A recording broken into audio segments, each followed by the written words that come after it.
Hello, welcome to Breakfast Central this beautiful Thursday morning, reaching you live from the Center of Excellence in Lagos, Nigeria. I am Benga Aboro. Welcome to the program. It's the penultimate day before the last day of the week, and boy, what a week it has been, especially when it comes to electoral matters as we inch towards the all-important 2027 elections. And so many things are happening both behind the scene and on the mainstream. We'll bring you all of that, and of course there are matters of security to be dealt with. We would also be looking at that in the course of today's program. Once again, welcome to the show. I am Benga Aboroa. Well said, Benga. My name is Joe Hansen, and thank you for joining us. It feels good to be here again, and like I always say, as long as there's life, definitely there will be hope. Well, Benga talked about the 2027 election. I'm also going to mention that we're expecting to see a lot go down in terms of preparation from the part of INEC, in terms of preparation that we've been seeing from the part of the political parties when it comes to the area council election that we'll be holding in the Federal Capital Territory this weekend. And guess what? News Central will be on ground to cover from back to forth, in and out, to ensure that you do not miss out on anything concerning the area council elections. A lot has been happening, though, by the way, on that part. But I think the biggest story, or you could say the biggest fish in the pond, happens to be the fact that the #1 citizen, President Bola Tinubu, did finally put pen to paper, signing the Electoral Act 2022, Repeal and Reenactment Bill 2026 into law just yesterday. The difference was that nobody sang on your mandate because maybe if they had done that, that would have agitated the citizens of the Federal Republic of Nigeria to take note that there's a difference between what is political and what is real. The Senate President also spoke yesterday, Benga, said that he has actually done what Nigerians asked for. And he also added that noisemakers, yes, he said, well, Nigerians should be the judge of that. No, he said he has done well, and he has done what Nigerians indeed asked for. And also talked about noisemakers as well, that they can now take the back seat. This is a conversation we're going to have in the meantime. But let's also mention that we're streaming live on YouTube. So please feel free to drop a comment or two. Let us know what you think about the president signing the 2026, the Electoral Act 2022, of course, the bill repealed into law. The 2022, signed the 2026 into law. And let us know what you think. Yes, and for those of you wondering where Olive is unavoidably absent today, but she's with us in spirit, and she sends her regards. And she will be monitoring your YouTube comments wherever she is this morning. So be rest assured that Olive is in good hands. We didn't do anything to Olive. No. She's just on an assignment. She's on an official assignment. As journalists, sometimes we're always sent an assignment. Some not announced, some announced, because we don't just talk on TV. We also do well to see what we can bring, especially in addition to some of the stories we bring forth and share with you. But without further ado, let's also mention that residents on the Lekki-Ajah axis yesterday, Benga, also were you caught up in that traffic? I was caught up, but I must say that I'm grateful that I followed a different route, which is the coastal route. Oh, okay, so it cuts you off from all the drama. All of that traffic, but I did meet it at some point, somewhere, before I was able to find my way and navigate. But whether I liked it or not, I was still caught up, but not the whole stretch. For the whole stretch. And the reason is what we're also going to share in the course of the program. The Lagos State government has said no more Korope on the highways, no more. In short, the Inspector General of Police, Lagos State. When they say highways, is it a particular route? From the Lekki-Ajah Expressway, no more. They don't want them anymore. There's been this information of new buses, new transport system that will be introduced into the fray. To replace them. However, because of their conduct, people have complained about their conduct, the way and mode in which they drive. You don't just stop in the middle of the road to pick passengers. Exactly. So people have complained. But then again, the Lagos State what's the alternative for the Korope drivers? What do they expect them to do? How do they expect them to feed? So that's the question. There are videos that are circulating. There's video of women also joining the protest. The women are saying this is what their husband uses to feed the family, cater to the family, take care of things. And you have an ecosystem where you have a sub-ecosystem as well, where everybody benefits from the same source. The mechanics who fix, exactly, mechanics who fix the cars.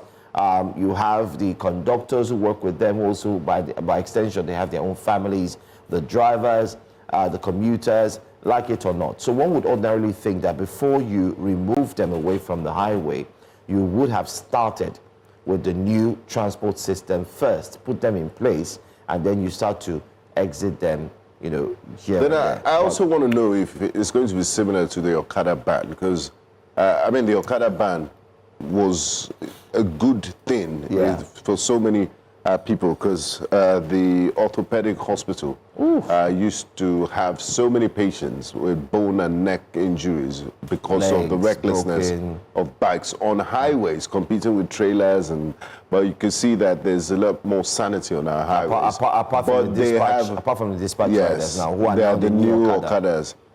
So they were able to, I mean, take them, but there are parts of Lagos where they still were on short inner streets, roads and all of that, not highways. So I'm wondering if they've provided an alternative to Korokwes, or they would have to go towards Ekpe to change their route entirely. We'll get to find out, and we'll also run a package. Our reporter, Israel Eferobo, was on ground on the Lekki Axis area, and he was able to speak with some of the commuters, not forgetting to the drivers and also the Inspector General of Police who was on ground. Benga had his helmet on. He was well. He was geared up. The commissioner or IG? Yes, the commissioner of police. I beg your pardon. Yes. He was geared up, ready to go. As for the IG, ready for battle. While this was happening, the IG was in Abuja, you know, having a meeting with former inspector generals and former chiefs, and he was talking about the recommitment and rebranding of the police. While he was doing that, the police were committing havoc somewhere else. But it's a lot of... the same police stoned a car yesterday. Oh, you saw it. To stop it. I mean, that's around past 4 a.m. That's a new... around 4, you know... I mean, maybe it's an improvement, you know, seriously. You know, rather than accidental discharge and shooting the car to stop. They stoned the car. They stoned the car. I was going to drop that video. Lethal.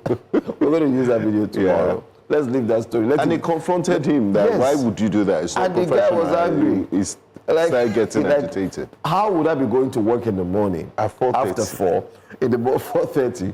You look at me, and they kept quiet 20 past, and then they you know what? Benga, let's save that story for tomorrow. I think the IG and the former chiefs need to sustain that meeting for a long time, because that rebranding is really needed.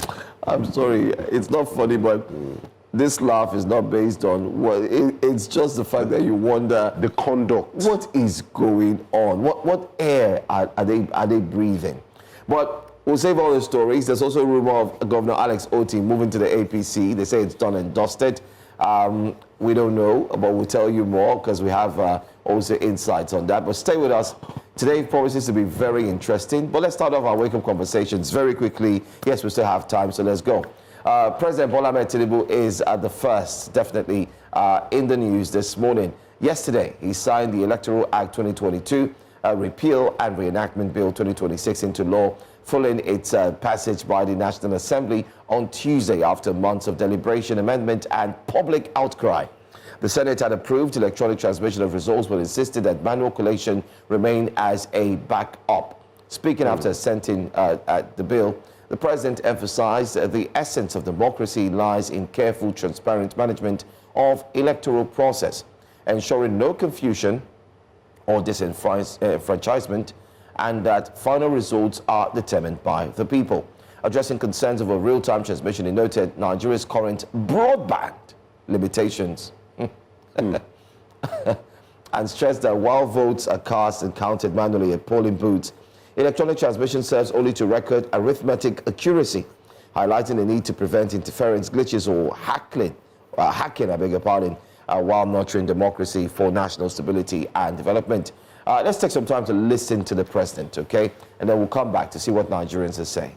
It is time that we have confidence in our system. no matter how good a system is, it's managed by the people, promoted by the people, and the result is finalized by the people. In fact, for final results, you are not going to be talking to the computer, you are going to be talking to human beings who announce the final results. And when you look at the crux of various arguments, maybe Nigerians should question our broadband capability. How technically are we today? How technically will we be tomorrow to answer the call of either real time or not? And as long as you appear personally as a manual voter in any polling booth, but ballot paper is given to you manually, you decide in a corner and thumbprint the party of your choice, you cast your vote without hindrance and any interference. Ballots are subsequently counted manually, sorted and counted manually. It's just the arithmetic accuracy that is entered into it from easy eating. It's still manual, essentially. And the transmission of that manual result is what we're looking at. And we need to avoid glitches, glad you did, interference, unnecessary hacking in this age of, computer inquisitiveness. Nigeria will be there. We will flourish. We will continue to nurture this democracy for the fulfillment of our dream for prosperity and stability of our country. Okay, Benga. So there you have it. Mr. President gave his reasons and he did do some explanation, shedding more light on the electoral process. That, a whole lot of it is still based on manual input, right? The counting, the sorting of ballot, but the final act of transmitting the arithmetic, the calculations, is just what the electronic component is needed. It's just the part that the electronic component is needed in transmitting this result. He also talked about broadband capabilities, but I think that's also an indictment on the government for not improving on the outing 3 years ago and internet penetration in all corners. But if you look at it well, in response to the president, so let's give a clear context so Nigerians can understand. Prior to the president's statement, while he signed the bill into law, the Association of Licensed Telecom Operators of Nigeria, ALTON, came out yesterday with a clear statement, under the guise or the umbrella of all telcos, stating that Nigeria has the capacity. Nigeria, they said 100%. I'm talking about name all your telcos. And these are the experts. These are the experts. Airtel, name them, all of them. They that said have invested billions of dollars into the technology. That's what they said. So they had already put out that statement before the president came out and mentioned broadband. And what do we mean by broadband? Internet. Listen, I don't know, but maybe the INEC boss, Joash Amupita, because everybody to carry out what they call sensitization program. And but everybody even seems to be speaking on his behalf. Exactly. As the commission come out, he came out yesterday. He came out. He spoke yesterday for the first time. He said no direct electronic transmission. He also aligned with what has been proven, but he assured Nigerians that regardless of that, that everything is going to work perfectly. Okay, we wait for disenfranchisement as well. But we're waiting for him to come out publicly. You know, statements are different from when you come to the and camera, say to the camera, to the people, where the journalists will sit down. Insaner climes, again, let's highlight these things. If it were to be insaner climes, countries that Nigeria is copying democracy from, an INEC boss ordinarily would have sat with members of the press. Because it's a matter of national importance. It's a matter of national importance, where you sit down and address concerns from civil service organizations to the press to political parties and say, okay, please and ask give your question. updates on preparations for the polls. Yes. He gave updates only yesterday when they met ahead of the area council elections in Abuja. He had meetings with the civil service organizations. He had meetings with the political parties and members and so on. He did all of that. But just to mention, the president mentioned broadband. The outlet itself said broadband is not our problem because in the previous election, like I said, we met a huge percentage of coverage. So it is possible. But then again, let's see what Nigerians are saying. That's just anyway, our the thought. deed has been done. Yes, yes. Let's see what Nigerians are saying. Quickly, Timmy Olagunju Esquire says, how does the Democratic President already sign the final amendment to an act that is still in public debate and contention? Well, all hope is not lost. The next point of action is to activate requests for the act itself. Let's ensure what the President passed and the procedure is in line with the Senate and House of Representatives. Very key there.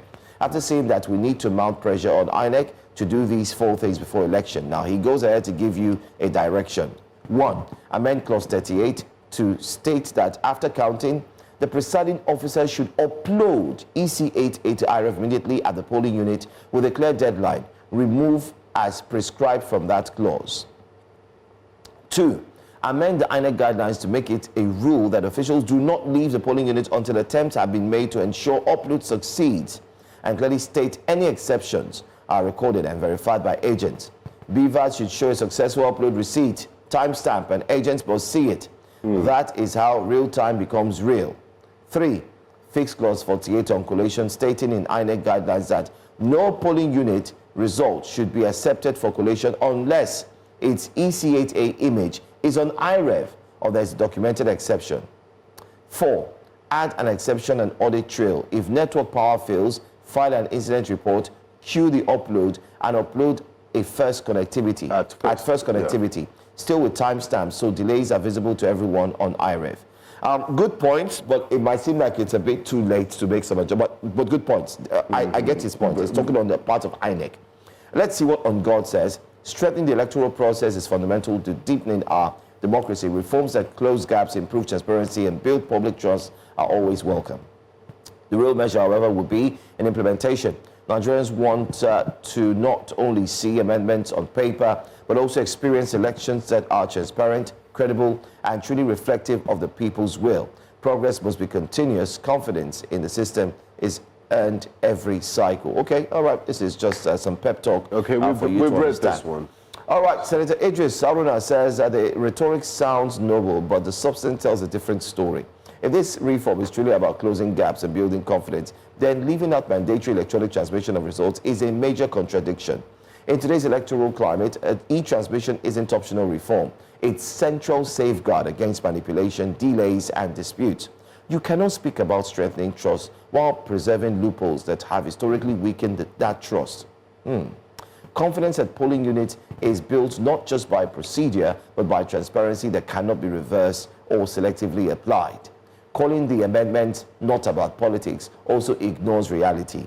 Electoral laws shape political outcomes. When a key transparency mechanism is not made compulsory, it raises legitimate concerns about intent and commitment to genuine reform. Democracy grows through enforceable guarantees, not carefully worded assurances. If the goal was truly credibility, mandatory electronic transmission should have been non-negotiable. Well, Senator Idris Haruna, great point there. Chuk says, you signed a bill that doesn't recognize mandatory real-time transmission of the election results to the IREF. Meanwhile, Nigerian telcos have confirmed that Nigeria has the capacity of mandatorily transmitting those results real-time. Where's the confidence to go vote? That's it. You signed, you signed the bill as fast as possible. I hope it's the same bill as passed by the National Assembly. I hope it's not forged like the tax bill. Remember, they passed both. That's why, to me, the law says, let's wait to see the certified true copy of that bill. All right, we'll wait to see the certified very valid comments from Nigerians. Very valid. Intelligent submissions there. Anyway, let's move to our next story. And our next story has it that the Independent National Electoral Commission has confirmed that results for the February 21, 2026 Federal Capital Territory Area Council elections will be transmitted in real time. Will not be transmitted in real time. Will not be transmitted in real time. So I don't understand. When something is not transmitted in real time, then what time is it transmitted? Okay, so let's explain this one clearly first. Good. So now INEC is coming out ahead of, is this weekend? Yes. INEC says they will not transmit the result in real time, meaning that Nigerians should not expect that as soon as they are done with the elections. Let's listen to Josh Amubito. He spoke as well on that. Let's see if we can hear him speak as well on that, and then we'll take it from there. On Saturday, 21st February 2026, over 1.6 million registered voters across the 2,822 polling units will make their choice. Our collective duty is to ensure that their votes are cast freely, counted accurately, and reflected transparently. The credibility of this process has strengthened the confidence in grassroots democracy. Therefore, as we approach the Saturday election, we must collectively resolve to raise the bar even higher than it has been. To further strengthen public confidence, the Commission conducted a mock accreditation exercise using the improved beavers in 289 polling units across the FCT. We encourage all registered political parties, all registered voters who have collected their PBCs to turn out peacefully on election day and exercise their franchise in an orderly manner. Okay, just to make it clear again that the results will not be transmitted real time. It's still the same process. What it means is there will be counting. After counting, you fill the form EC8A. After that, then you send to collation center, and then they put it together. This would be a litmus test on Saturday. Remember, the APC has never won in the FCT, and we're going to see what will happen. But let's break it down for people to understand. Senator Dino Malaye started his campaign yesterday against the APC. The videos of him going around town. You have the ADC, former Labour Party member and former PDP member, also vice president, who have also joined forces for the ADC. They also took turn yesterday up until midnight, Binga. Typically, they were people ignore FCT municipal polls. It's like local government elections. Yes. And this is drawing a lot of interest, and it shows you what 2027 might look like. Yes. And it's good for our democracy that people should be concerned when there are elections at absolutely any level, that there should be a level of attention, because the decisions made there affect lives. So I'm happy that this is happening, even at this level. Yeah. So back again, campaigns were rushed yesterday because, of course, once it's Friday, that's the end and no more. So you had Senator Dino Malaye, you saw his video there. He was speaking to community members, telling them not to try to vote any member from the APC. Surprisingly, there was a twist yesterday. Unfortunately, we do not have the clear image of that video, but we'll show it to you regardless of what it is. You can talk to us about it. FCT minister and the PDP candidate. Just watch and listen.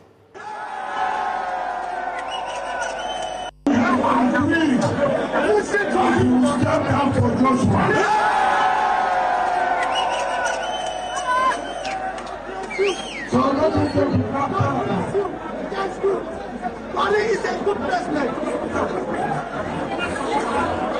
PDP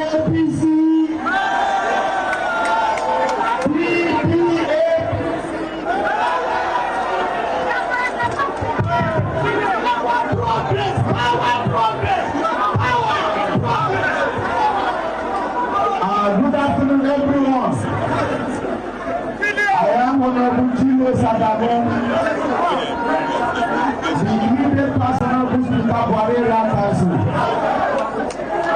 now the PDP candidate for area council.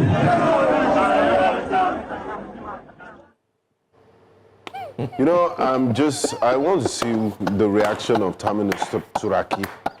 I would like to see his face. Did you watch that? Yeah. You saw what happened, right? PDAPC. PDAPC. Yeah, I mean, it's a collabo. Yeah. You know, sometimes, I mean, for those watching, It's just signal the death of PDP. I mean, if you PDP write the died a story, long how would time you write ago. the story? I mean, while you're putting the story together, it's shocking. a twist turn occurred, or a twist happened during the revealing and the final campaign notes. The candidate of the PDP ahead of the stepped down after the FCT minister made the announcement that PDP would further step down for the APC. And while speaking, he said, PDAPC. That one shouted, it's power progress, power progress. It's a collabo. Collaboration. Collaboration. Okay. Anyway, while they were doing this, like I said, former presidential candidate Peter Obi, former vice president Atiku Abubakar, who arrived in Abuja as well. There are videos of him coming down and having his members greet him. I mean, that's a really big deal. I mean, let's be honest. Yeah, for municipal polls. I don't think they've ever been this heated, or it's generated so much interest since 1999. So much. Abuja municipal. So much. And I must tell you this. The man on the right, you see there on the screen, the man to the right, that's Dr. Mo. He's the candidate for the ADC, formerly of Labour Party, calls himself Peter Obi's son. Atiku, former vice president, who's talking there. Many of you say he doesn't join campaigns, he doesn't walk. Yesterday, he was everywhere. He was walking around, going to different districts, towns. It's just that he doesn't go to protest. Yes, that's what they say. But he was everywhere. He was talking, telling people, don't make the mistake. So this is what we call the battle before the battle. You know, I mean, it hasn't. I mean, this is not. This is the Ekiti elections still coming up. I believe is one of the off-cycle elections before next year. Yes. And for this to generate so much interest, it means a lot. Anyway, let's see what Nigerians are saying very quickly, reacting to this entire drama. Bigger. Uzo says, of course, the stooge has spoken. No sensible person will participate in the charade we'll have going forward in the name of elections. Okay, let's see the next tweet. Utbab says, then pass law today, election on Saturday. If them analyze Nigeria for you, we already know. David Doe, wow, the real David Doe says, OBO. He says, we already know that INEC will not transmit results electronically, so everyone should be ready to follow the vote and results from the polling unit up until State Collation Center, he says. Now says the speed and ease of passing the amendment raises eyebrows, doesn't it? Given Tinubu's past comments on credible elections, it's no surprise they're pushing back now. The emphasis on manual transmission of results is clear. There's a clear call for transparency. Yusuf says, these people will do it again and will move on again. Is it by force to rule over us? Citizens said they want their votes to be uploaded in real time, and you said no. Manual votes without IREV mandatory is equal to rigging. The IREV results are supposed to be mandatory to avoid anyone changing numbers during collation. This is a simple thing Nigerians requested for. IREV uploaded results is not for collation, but will prevent rigging of the manual results. We can easily compare what was uploaded in real time with manual results that will be collated. INEC still has power to certify a copy different from the one snapped at the polling units by the agents. I honestly don't know what they passed. This is not different from 2023, Yusuf says. Anyway. We have a lot to talk about on this, and we do have an array of fantastic guests who will be joining us in this conversation. So we urge you to stick around to Breakfast Central, your daily dose of news and current affairs, being the brightest breakfast show on television, where we really balance the conversations. Let's bring to you our top stories for today on a Thursday morning. Thursday morning on Breakfast Central, President Bola Tinubu signs Electoral Bill 2026 into law, echoes the bill, okays the bill, I beg your pardon, and let's tell you about understanding the key changes in the 2026 Electoral Act Amendment Bill. Our guests will be here to dissect every single thing, and we'll listen to the Senate President speak as well. Falana, Jibrin, others condemn U.S. military presence in Nigeria. Why? We'll also talk about INEC as it confirms complete voters and polling units ready for FCT area council elections, and the front pages of newspapers. Every single thing you need to know will be here on Breakfast Central. Stay with us. President Bola Tinubu has signed the Electoral Act 2022 Repeal and Reenactment Bill 2026 into law, making a significant step in the ongoing efforts to strengthen Nigeria's electoral framework. The new legislation is expected to introduce key reforms aimed at improving transparency, efficiency, and credibility in the nation's electoral process. New Central State House correspondent Bettina Willie tells us more in this report. The enactment of the law follows its passage by the National Assembly of Nigeria, with the presidency noting that the revised legal framework is designed to address emerging challenges in election management and enhance democratic governance. The updated act is also expected to provide clearer guidelines for election conduct, promote inclusiveness, and boost public confidence in future elections across the country. When you look at the crux of various arguments, maybe Nigerians should question our broadband capability. How technically are we today? How technically will we be tomorrow to answer the call of either read time or no? According to the Speaker of the House of Representatives, Tajuddin Abbas, the amendment to the Electoral Act by the National Assembly of Nigeria includes a reduction in the number of days required for election notices from 360 to 300 days. There is one area that I'm sure he forgot to mention, and that is the number of days notice, which was earlier in the 2022 Act, 360 days. Now we have seen the wisdom to reduce it to 300 days. A lot of provisions in the amended act will definitely make Nigerians very happy. We did a very thorough job, very painstaking. We took cognizance of the peculiarities of the country. We did not allow too much outside interference, and we're very patriotic in our submissions. And at the end, we believe strongly that what the President has just assented into Act of Parliament will make for a better election in the future. With the new Electoral Act now in force, stakeholders say attention will shift to its implementation ahead of future polls as authorities work to ensure a more transparent and credible electoral system in Nigeria. In Abuja, for News Central, Bettina Willie. In today's national conversation on security and sovereignty, a group of prominent Nigerians have expressed strong opposition to the presence of the United States military personnel in the country. The criticism, led by figures including Femi, Falana, Jibrin, Ibrahim, Bayo Bugaje, and others, centers on what they describe as a violation of Nigeria's sovereignty and constitutional authority, saying foreign troops are operating on Nigerian soil without clear legal backing raises serious concerns. The remarks come amid the recent arrival of U.S. military personnel in Nigeria to assist with training and advisory support for the fight against extremism, militancy, and armed groups affecting security in the northern regions. Nigerian authorities have said these forces operate in support roles and under Nigerian command. Critics argue the deployment, even if limited to training and intelligence cooperation, could set a dangerous precedent for future foreign military interventions in Nigeria, especially as the country continues to wrestle with complex insurgencies and internal insecurity, or better still, security challenges. Well, let's talk about this now. We do have guests to join us and unpack all of this. Joining us this morning is Director, Geneva Center for African Security and Strategic Studies. We have Mr. David Otto. Good morning and thanks for being here this morning. Thank you for having me. Thank you. Okay.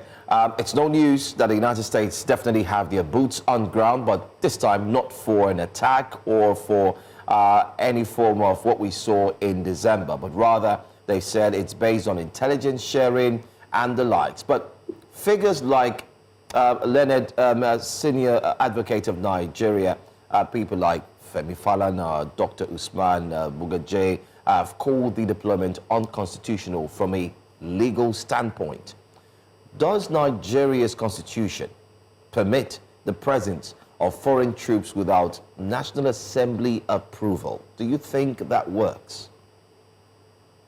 Well, I think, when it comes to national security interventions, sometimes the commander-in-chief, the president, in consultation with its security chiefs, could take certain decisions, especially in the interest of national security. Of course, legalities, are quite important in terms of ensuring that, Nigeria continues to respect its constitutional requirements internally. But when it comes to national security, there are exceptions. Now, what I mean is that, in this particular instance, we know that the president himself, had meetings with the U.S., commander, AFRICOM commander, General Davgin Anderson. In that meeting, the National Security Advisor, Nehu Rubadu, was present. The Chief of Defense Staff, General Musa, was present, together with other chiefs of security. So the specificity in terms of this deployment, seems more or less a bilateral agreement between the two countries. One has got to take note of the fact that, for those who believe that insurgency kicked off in Nigeria from 2002, that we're talking about perhaps a 24 years period of fighting, Al-Qaeda and ISIS kind of insecurity, amongst other insecurities within the country. So this is a very long time that Nigeria has been battling insecurity. And remember that the U.S. last year specifically accused Nigeria of, sitting on its arms, while what it described as Christian genocide goes on. Of course, Nigerian authorities denied this and said, the level of killings in Nigeria cuts across religious grounds. But notwithstanding, the U.S. did designate Nigeria as a country of particular concern. And of course, this is a serious implication for Nigeria in the fight against terrorism. So there is every reason, after the what the U.S. described as the Christmas Day present airstrike on Sokoto, there is every reason for the U.S. for Nigeria to proactively think about how to engage with the U.S. And perhaps this could be in the form of, being in a position of knowing, what the U.S. is doing, rather than being in a position of reacting to U.S. intervention within its territorial, national, territory. So I think, from what I see, it's perhaps a proactive way for the government to engage with the U.S., perhaps on intelligence, surveillance, and reconnaissance, support, or just providing advice to the level of insecurity that bedevils the country. Now, David, also, given America's long controversial history of military intervention, Afghanistan, Libya, Iraq, and we know what happened in Afghanistan. They fought the Taliban for 20 years only to replace the Taliban. With the Taliban, should Nigerians believe that this deployment is purely advisory, and knowing the style of the presidency of Donald Trump, it's almost like a quid pro quo presidency where he's an expert in the art of deal making. Should Nigerians be worried that the Americans are truly good faith actors and are acting with pure intentions? Because there's been conversations about the Americans trying to set up a drone refueling base in Nigeria. and also in the fight against terrorism. They'll point to the fact that, look, the head of Al-Qaeda in Syria was playing basketball with White House officials. I mean, President Trump even gifted him a perfume when he visited the Oval Office in the White House a few months ago. And this was the head of Al-Qaeda in Syria, Al-Jolani, the literal head chopper. So is America really serious about fighting terrorism? Well, I think, enemies yesterday could be friends today and tomorrow. That is something which is very clear in terms of how geopolitics works. But let us also be very clear in terms of distinguishing between a military intervention, which, of course, you described in the case of Afghanistan, but you have to distinguish that with military support, which, of course, is the case in point. The U.S. is saying that the U.S. is not, to be very clear, carrying out an intervention. They are not raiding Nigeria by any means or form. Of course, there are controversies regarding the airstrike which was launched on Christmas Day, with some analysts arguing very much, and Nigerians saying that this was exclusively carried out while Nigeria slept. Of course, the Nigerian authorities are saying that it was a joint operation, so it depends on who you believe. But this particular instance in the case in point, which we're referring here, does appear to be, again, as I mentioned earlier on, a bilateral agreement, which means there is some kind of standard operating procedures that have been discussed by both countries. Perhaps there has been clear some kind of modus operandi given to the U.S. in terms of how they can engage with Nigerian troops on ground. But I am thinking roughly, as many analysts, that this is more or less the U.S. Saying, if you want us to believe you that you're dealing with this insecurity, then we have to be on ground. We have to assist you, whether this is some kind of cohesive or whether this is what Nigeria wants, which I clearly doubt. Then of course, the U.S. has to be given an opportunity. The U.S. is a big player, for Nigeria and vice versa. And therefore, the Nigerian authorities would be much more, concerned about annoying the U.S. Remember the Senate president made, a statement, saying that, we should do things right. The U.S. is on our neck. That didn't come from nowhere. It came from, some kind of an internal pressure, which the Nigerian authorities are facing as a result of what they describe as, what the U.S. says is Nigeria doing nothing to deal with the level of insecurity. So I think that, from a Nigerian point of view, this should be a good thing, if and only if, there is some results that come as a result of the U.S. presence on ground. Whether this is some kind of, entering through the window by the U.S. in terms of, gaining geopolitical stance in Nigeria. This has to be something that the Nigerian authorities have to ensure that it happens or it doesn't happen. So, but, from a counterterrorism point of view, I think, there is need for collaboration at all points. Okay.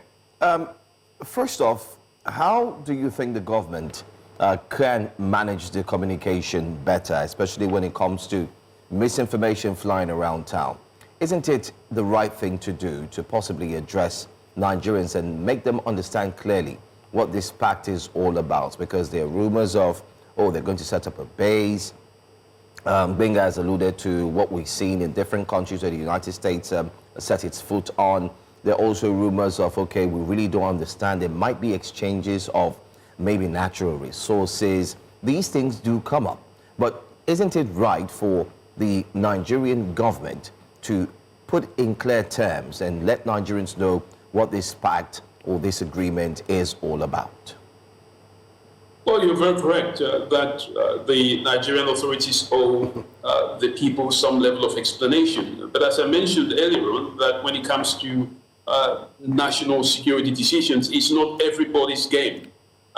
Simply put, doesn't require a popular vote for the Nigerian authorities to carry out measures that they deem to be necessary in the protection of life, property, and of course the image of the country. So it is not known to be a popular procedure for any country, especially when it comes to national security, to put out a vote and say, do you want us to engage with the US? And these are the terms and conditions of that engagement. It doesn't usually work like that.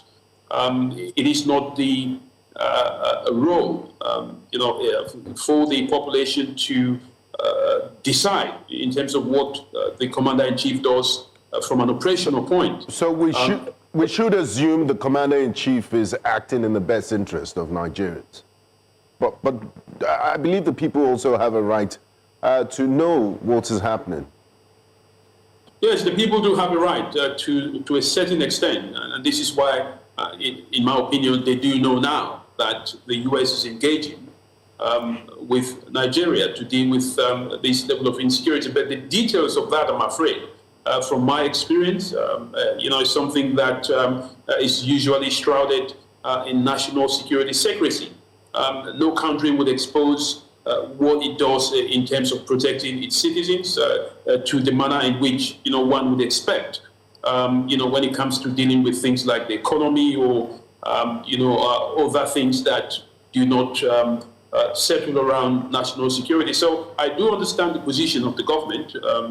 If that is their position, I do understand if they do keep some of the details in secrecy. But I think it's in the national interest, perhaps. But if it then transcends, and I use this deliberately, if it then transcends to a point to which the US would have to settle or have a military base in the country, I think that decision should be passed on to Parliament to make that decision. Perhaps the Senate and the House of Parliament would have to make that decision. But the question is, does the Parliament really represent the voices of the people in this context? I doubt it. Okay, thank you, David Otto. Just hold on to your thoughts. We still have quite a lot to unpack on this very important conversation this morning. We'll go for a quick break, and when we return, we'll continue our conversation. Do stay with us.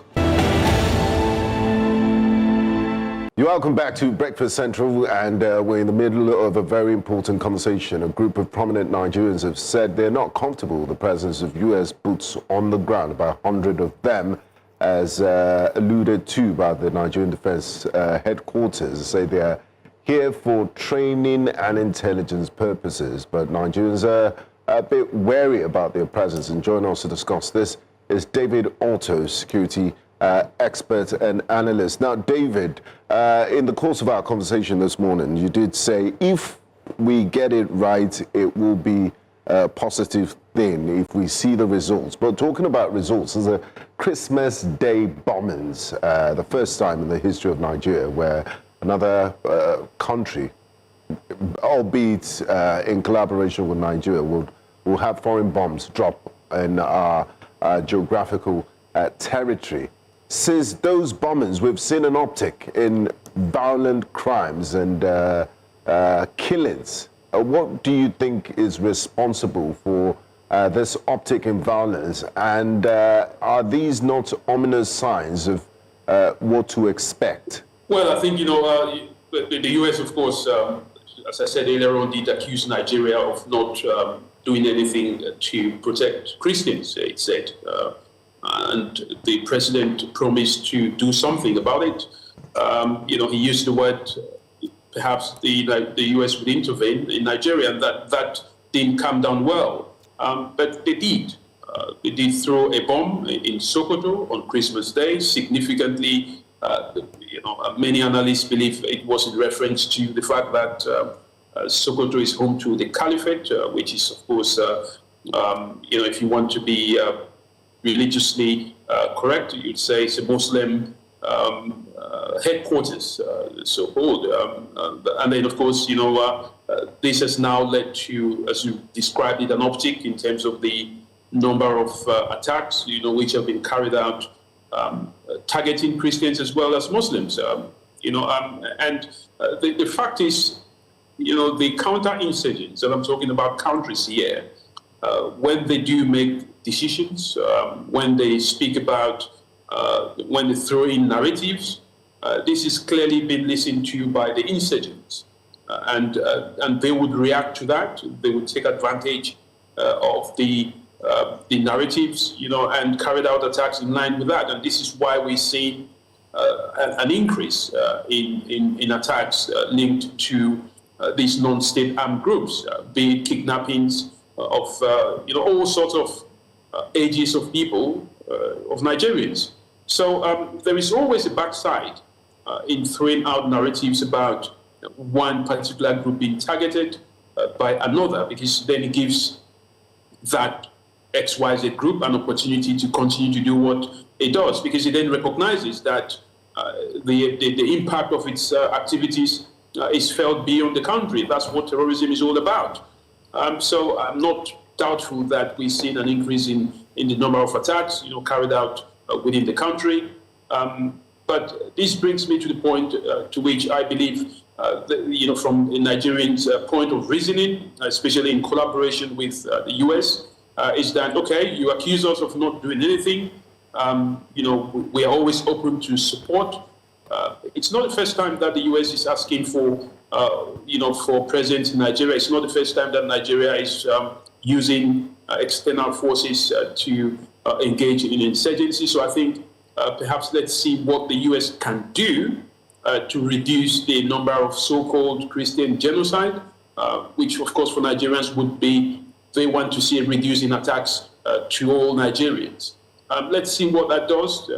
Perhaps the intelligence, surveillance and reconnaissance missions, would be helpful. But always remember, from an operational point, a foreign country cannot come into your country and carry out intelligence surveillance without your support, because these things are down to local dynamics. What you see on ground might be Peter, John, or Musa, but Peter, John, or Musa might not be what you think they are. So you need another Peter, John, and Musa on ground to tell you who they are. So the point is that without the Nigerian cooperation, the US will not be effective in its support. There's a lot to look into, whether we like it or not, especially on the aspect of what will happen in the future. Well, Benga just asked one of the very big questions, which is, since they've stepped their foot into the country, insurgency seems to have heightened. And everyone is wondering, okay, so what are the dividends, the benefits of having them in the country? One thing I just want you to touch on is the fact that we've seen insecurity bedeviling the country's growth in many aspects. If this was to be handled in conjunction with the United States as it has been presented, when are Nigerians likely to see it yield fruits, positive fruits? Is it going to take 2 years, 3 years? Are we expecting something to happen very quickly? Based on the fact that, you've seen other countries also go into a similar partnership, and then we see what happens after that. Yeah, what you've got to understand is that from a US point, for example, it would say that Nigeria has been fighting this level of insecurity for more than 24 years, or perhaps 24 years, for those who believe in 2002 as the starting point. So one would not expect that the US coming in just perhaps, if you want to say they came in from December, of course, when they launched the attack, or perhaps in January or February, whatever day that may be, you don't expect to see any immediate impact, from a general point, because of course it's not, as easy as it may seem. So these things usually take time for one to see, some kind of result. But the question now is, it's not just about US being present. It's not just about carrying out intelligence, surveillance, or reconnaissance mission. That's not how you defeat terrorism. Terrorism is a broad spectrum of interventions. It does include both soft and had measures of intervention. It includes a whole society approach. So you've got to understand that the US is just dealing with one aspect, perhaps, which is gathering information, training, support.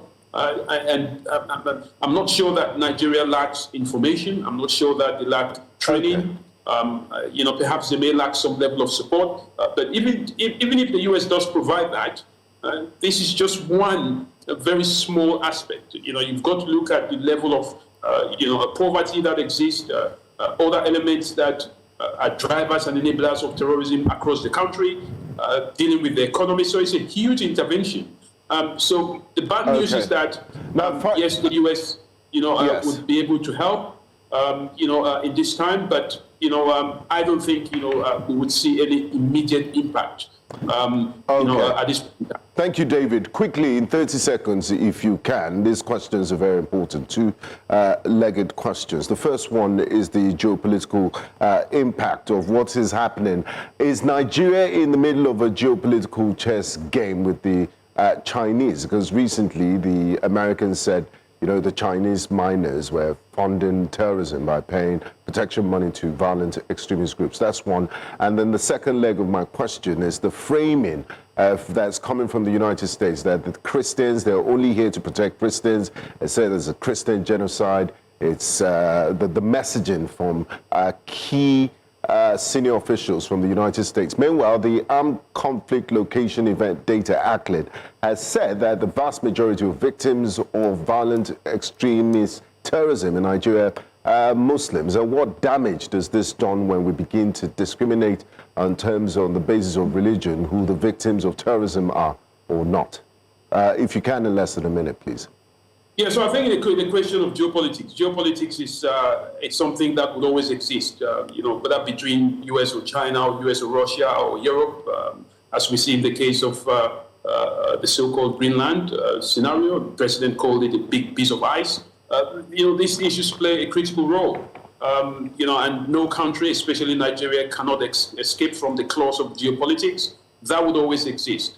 So I think, that's very clear. But in terms of the way forward, I'm not sure what saw what your second question is. But in terms of the way forward, I don't think we would see some kind of an immediate result in dealing with this so-called Christian genocide. It is very clear that you cannot separate interventions based on we are protecting Christians on one side and not protecting Muslims or other. I mean, Nigeria is not just made up of Christians and Muslims. Remember that.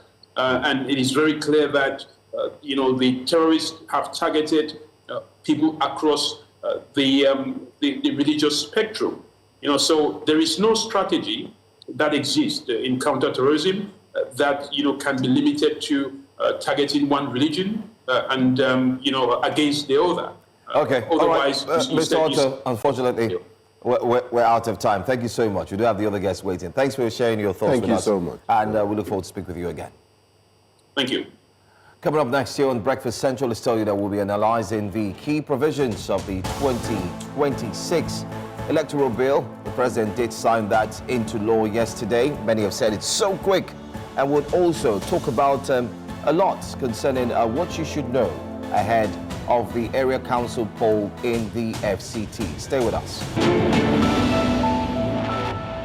You're welcome back to Breakfast Central. It's now time for a second top story of the day. President Bola Tinubu has signed the Electoral Act 2026 into law just months before the 2027 general elections. The Act introduces key changes, reducing the election notice period from 360 days to 300 days, and most controversially, retaining manual transmission of results when electronic systems fail. Activists say this loophole could open the door to manipulation, especially in rural areas where network coverage is weak. Clause 60 of the Act allows INEC to transmit results manually if electronic systems fail. Supporters argue this is practical, given Nigeria's infrastructure challenges. But opponents warn that reverting to manual forms like the infamous Form EC8A could revive old patterns of rigging, while government officials hail, this as a step towards strengthening the electoral process. Critics argue it could undermine transparency and fairness. But let's take a listen to what the president said right after the signing. It's time that we have confidence in our system. No matter how good a system is, it's managed by the people, promoted by the people, and the result is finalized by the people. In fact, for final results, you are not going to be talking to the computer, you are going to be talking to human beings who announce the final results. And when you look at the crux of various arguments, maybe Nigerians should question our broadband capability. How technically are we today? How technically will we be tomorrow to answer the call of either real time or not? And as long as you appear personally as a manual voter in any polling booth, but ballot paper is given to you manually, you decide in a corner and thumbprint the party of your choice, you cast your vote without hindrance and any interference. Ballots are subsequently counted manually, sorted and counted manually. It's just the arithmetic accuracy that is entered into policy from easy eating. It's still manual, essentially. And the transmission of that manual result is what we're looking at. And we need to avoid glitches, glad you did, interference, unnecessary hacking in this age of, computer inquisitiveness. Nigeria will be there. We will flourish. We will continue to nurture this democracy for the fulfillment of our dream for prosperity and stability of our country. Okay, so the deed has been done. Joining us for this discussion, we do have former Executive Director, EIE, Enough is Enough Nigeria. She's here live with us in the studios. Welcome, Okoyemi Adamolenko. Thank you for being here. Thanks for having me. We also have civil rights advocate and former special advisor, media and publicity to the FCT minister. He's also a sound political dictator or speaker, if you want to put it that way. We have Mr. Ekponabo Inkotaria, who joins us via video conferencing. Thank you so much for being here this morning as well. Good morning. Thank you. And we also have lawyer and public affairs analyst Ilumina Onoja also joins us from outside of the shores of the country via video conferencing. Thank you for being here too. Okay, I'm certain that as we proceed, we'll get to hear you. So, back again to what started off, and it looks very heavy because Nigerians were pushing and pushing. One key word has been omitted. Like they say, ladies first, I'm going to start off in the studio. Nigerians fought hard for this reform. From 2022, it emphasized the electronic transmission, which is what they wanted. So while does it seem like we've rolled back the gains after everything that was hard fought for? Nothing did come through, and then the president signs the bill into law quickly. Yeah, very quickly actually, less than 24 hours. But I really don't think we should be surprised. Now, just so that we have context and that we're clear about what we're asking for, because there seems to be an emphasis on the fact that people want it to just be electronic and that we don't want manual and da-da-da-da-da. Now, first of all, the president, if anybody paid attention to the way he was talking, he looked like someone who just won the lottery. He had a very sly grin. He was happy. He was very happy, grinning, just very, and the grin was a very, I got my way type grin. But let's not be mistaken. And this is why this is important. In 2023, the National Assembly gave INEC powers to determine how technology was going to be used. So in its regulations and guidelines, INEC did say that at the polling unit, once it's been tabulated, a picture will be taken and uploaded to the IREV so citizens can follow and see the results from each polling unit.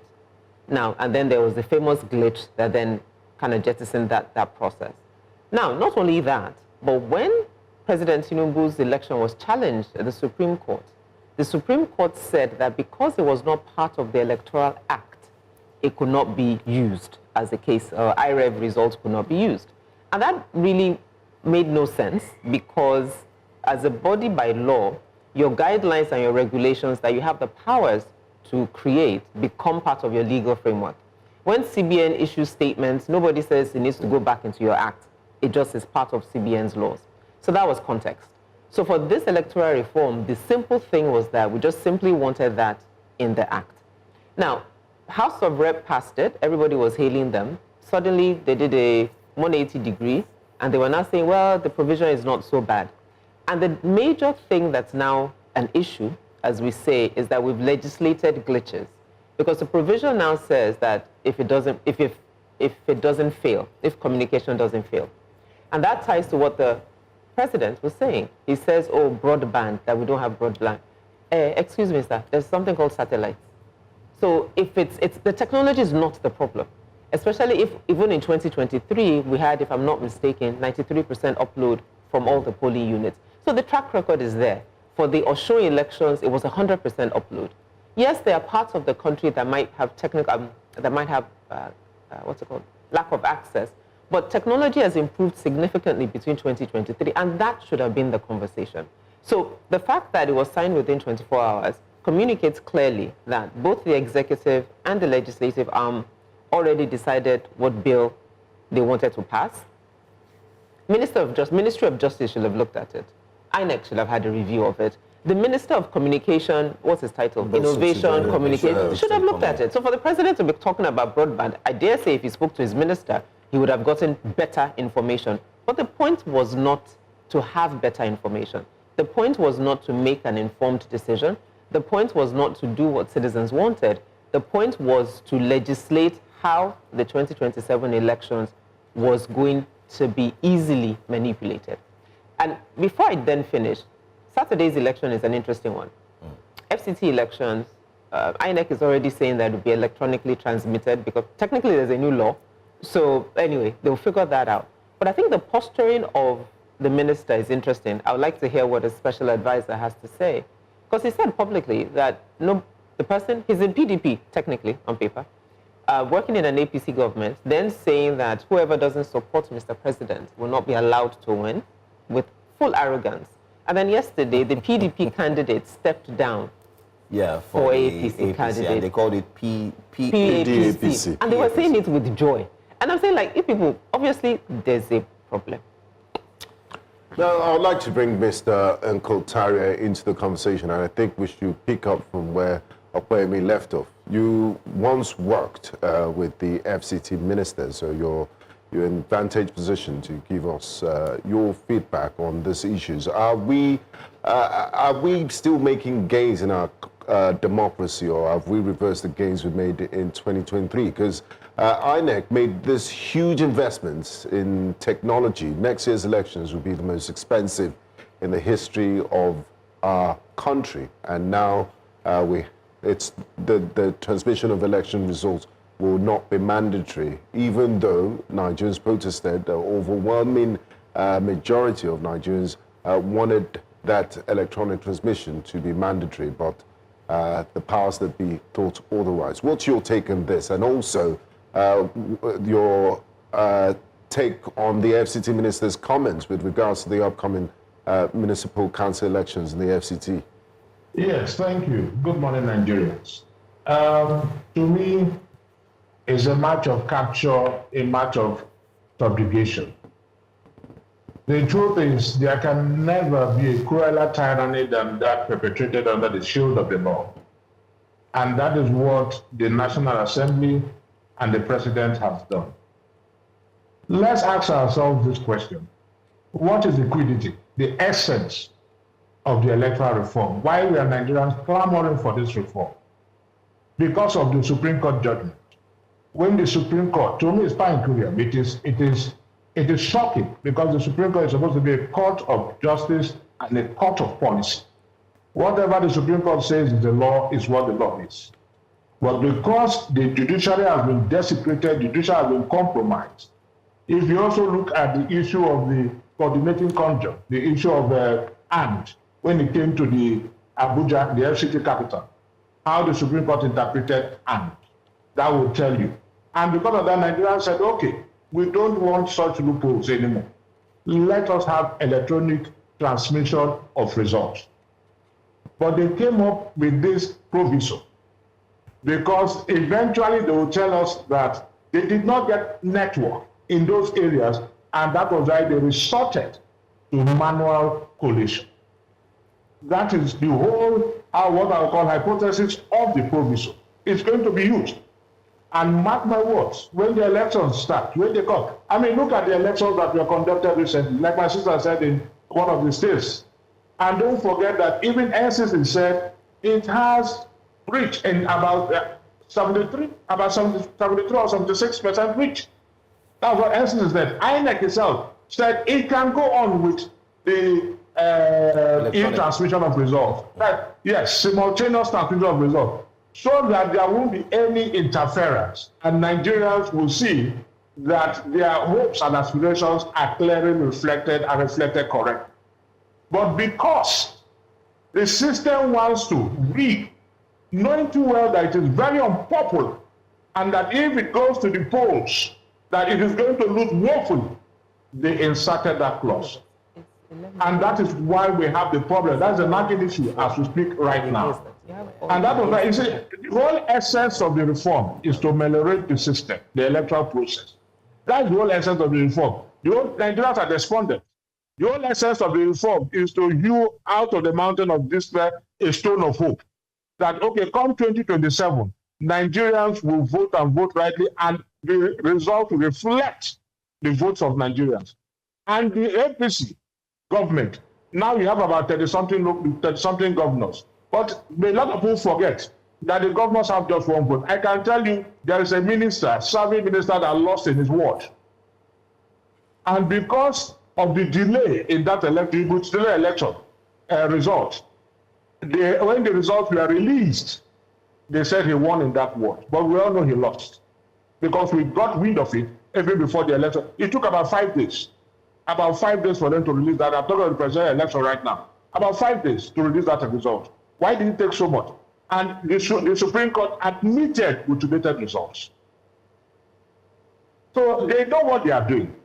That's why I say it's a match of capture and it's a match of subjugation. It's a question of let the majority say what they want to say, and they might, thank God, you are there, thank God, that's the result. Let the majority say what they want to say, and let the minority have its way. That is exactly what is going on right now. To hell with you, we don't give it up. But you see, this is highly dangerous. Very, very dangerous. Because when a man is put to the wall, he bounces back with double. They saw the protests on the streets recently. That is just a dress rehearsal. This is a coup. We condemn coups. But this is a coup covered up in niceties and complexities. A clear coup. Because what is a coup? A coup is just forcing yourself on the people. That is just a coup. And Nigerians are saying, okay, fine, you were there. Whatever happened. And you know what they expect from the National Assembly? You have the President of the National Assembly who re-election or election into the National Assembly is very controversial. We are all aware of the electoral law that says you cannot contest in two various offices in a particular election. He went for the presidency and came back to the National Assembly. And it was still the same Supreme Court that cleared him. Then they went to court. So what do you expect? What the Assembly, whatever they did with the president. And that was why he speedily signed that law, that act into law, that bill into law. That was why he quickly signed that, because they had delivered exactly what he wanted them to deliver. But we are waiting. We are waiting. Nigerians are waiting. Let us see how far they will go. Just as they are planning, Nigerians are also planning. But I just pray that this will not descend into anarchy. That is my prayer for Nigeria. Okay. All right. Our next guest is Onoja, but we'll have a quick break. We need to go for. We need to quickly pay the bills. We want to look at it from the aspect of the law, what this means. And we'll also get to listen to the Senate President when he made a statement after coming out of the President's space during the signing. But let's just stay put. We'll go for a quick break. When we come back, we'll talk about this. Welcome back. We're still looking at the controversial, well, it's no longer controversial, it's been signed into law right now, the e-transmission, but it's still controversial, no doubt. We have three of our very wonderful guests joining us for this conversation. We've looked at every single aspect, well, not just yet, but there's so many angles to touch on. Onoja joins us. Onoja, I mean, you've worked closely with a lot of persons looking into the law, what it means. Right before the break, Mr. Nkotaria said the Supreme Court had approved even mutilated results and so on. Now, what would you say? Is there still hope? Because we see Nigerians saying, there's hope, or we can amend it, or we can push them to amend, or it's done and dusted, and Nigerians should just expect that should anything happen in the future, the Supreme Court will no longer say it wasn't in the law. It is now in the law, so they have a chance. I think that there's no hope. I think that we're not going to get an amendment. Let's not deceive ourselves. This was a predetermined conclusion, which is the reason why Mr. President quickly signed it. He didn't want anybody to pile up pressure, so they quickly rushed this into a conclusion. There's nothing we can do about that score. Whatever hopes anybody has to be on the field. But that's a completely different conversation. Now, what has happened is that, yes, we've put it into the law, but with a back door. So effectively, what we've said is if the electoral umpire comes and says we couldn't transmit 90% of the law of the election results from the polling units, so we did manual transmission, then that's what it is. If the electoral umpire wakes up on election day and says, sorry, electoral transmission of e-transmission of results from the polling units on election day is not going to happen, it's not working, our systems have broken down, whatever, then that's what it is. They would then resort to manual collation of results. I want to set a context, like Yemi did at the beginning. Everybody who is involved in Nigerian politics on any level knows that elections are rigged between the polling unit and the ward collation centers. That's the critical point of election rigging. By the time the results leave the ward collation centers, the rigging 90% of the time has already been perfected. All the mutilation of result sheets and everything that you see at the that you see, like you posted on TV now and everything, is done at the ward collation centers. That's the critical leg that e-transmission of results was seeking to cure, right? That the results that are declared are the same that are shown on television. Now, what happens, and this is where the loophole really lies, if you have results declared at the polling unit, polling station agents hold on to those results and say, these are the results for this polling unit. However, the results have gone to the ward collation center, have been mutilated, and then have been submitted from the ward collation center to the local government collation center, from the local government collation center to the state, and then to the national. What then happens is, what the provision of the Act now says is what INEC declared that will then be held as the results of that polling unit. So even if it is mutilated and whatever, which is what the Supreme Court said, the existence of that caveat means that if INEC says, hold on, even though it is on IREV, we disregard IREV, this is what we have, and they present a result that is different from what was declared at the polling unit, then you are racing against an institution to prove that what you have from the polling unit is the real result of the elections that held at the polling unit. Now, one of the critical things that people have agitated for a long time that the Electoral Act doesn't cure is the presumption of regularity. The Electoral Act presumes that INEC has done all the right things, that whatever ought to have been done has been done. INEC is right, which is why it then puts the presumption or the onus, the burden of proving that the elections were irregular or that there were irregularities on the petitioner who goes to court to argue. So even when we see any sort of irregularities, our law presumes that INEC was right. Our law presumes that INEC was right. We have long agitated that remove that presumption of regularity. Let it be INEC that has to prove that we abided by our guidelines, we abided by the provisions of the law, we did the things that we were supposed to do.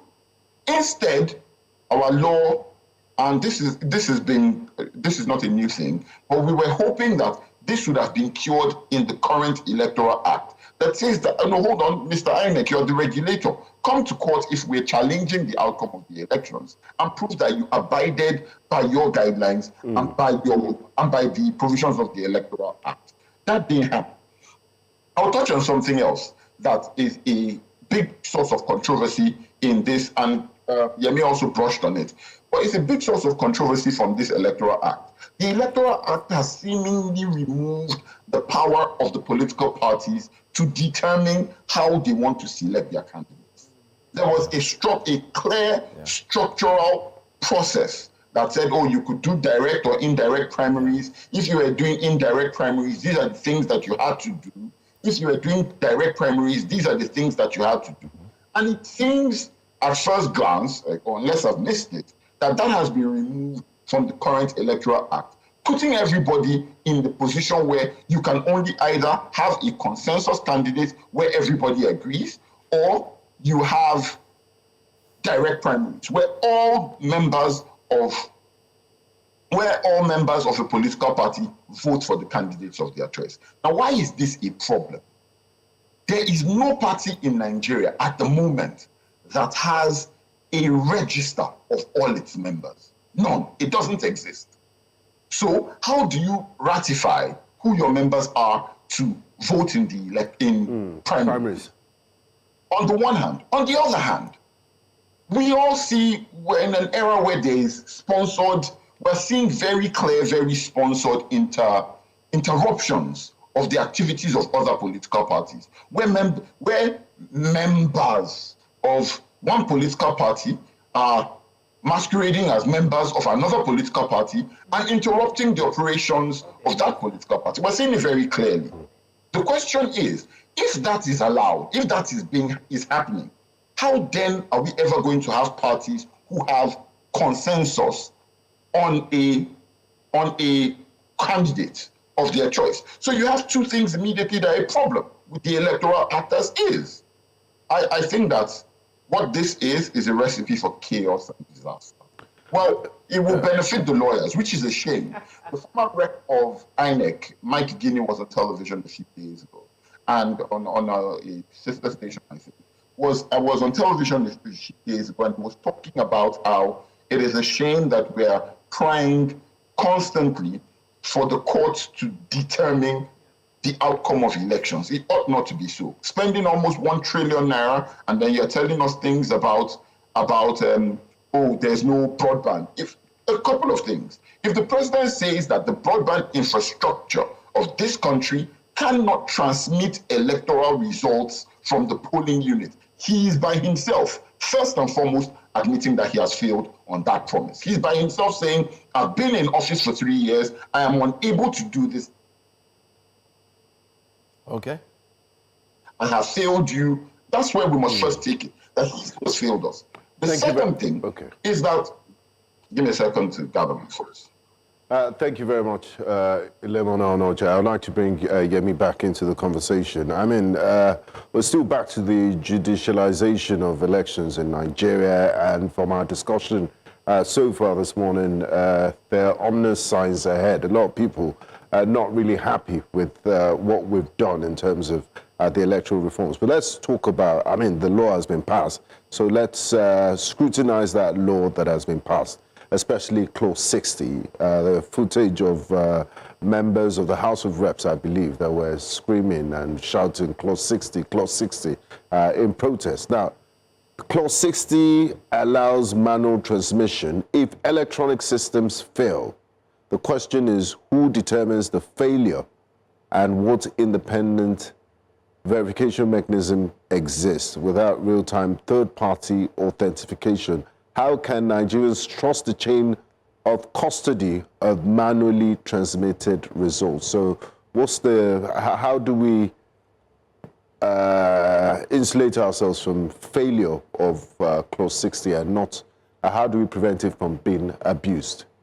Thank you. Two quick things from Onoja's comment. One is his reference to Mike Guinea and his frustration with the fact that, and it's very sad to listen to him say that he almost regrets, I think, well, let me not say almost, he actually said he regrets his service because we are not interested in free and fair elections. So no matter how much we try, INEC has tried, citizens have tried, that the politicians are just determined for us to have elections that don't work for the people. So that was quite sad to hear. Secondly, his comment about the failure on the part of the president about broadband. It's not even failure, really. It's just ignorance. Because, as I said earlier, if he had simply consulted his Minister of Communication and Digital Economy and asked for data from NCC or from INEC around what is possible and what technology allows, he wouldn't have been making such an ignorant statement. But it feeds into sort of the pre-designed outcome of what they are trying to do. And also, in addition to that, as someone said, if you're using technology to tax us, nobody is saying technology is not working. But being taxed very nicely with every level of technology possible, it works there. But to then have free and fair elections, technology is suddenly insufficient or we're not that advanced. Again, it deliberate misinformation, disinformation because of a planned outcome. Now, I don't want to honestly spend too much time around how do you respond to this law and how do we mitigate it. Because unlike Onoja, I actually believe it can be amended. The law allows for it to be amended, and it's not to say, and especially because it's not time-bound. If it was something around the timelines that they've changed, then you can talk about how that affects how INEC can plan and whatever. This is literally election day, so we have time to amend it. And I really do challenge Nigerians that if this is more than just talking, then this is where we really should focus our energy, is ensuring that the 469 members of the National Assembly that were elected by Nigerians understand that they're simply employees. This one that they're flexing, that no matter what they're saying, no matter the protest or what citizens want, I think it was Apabio that was saying that because you give us money and hosted workshops or whatever, you then think you can determine what we do or what bills will pass. Yes, we can. That's why you're there. You're there to implement the will of the people, not what the executive is telling you to do in the back door. And if Nigerians are clear about the role of the members of the National Assembly and the dynamics of governance, then we really need to put this forward.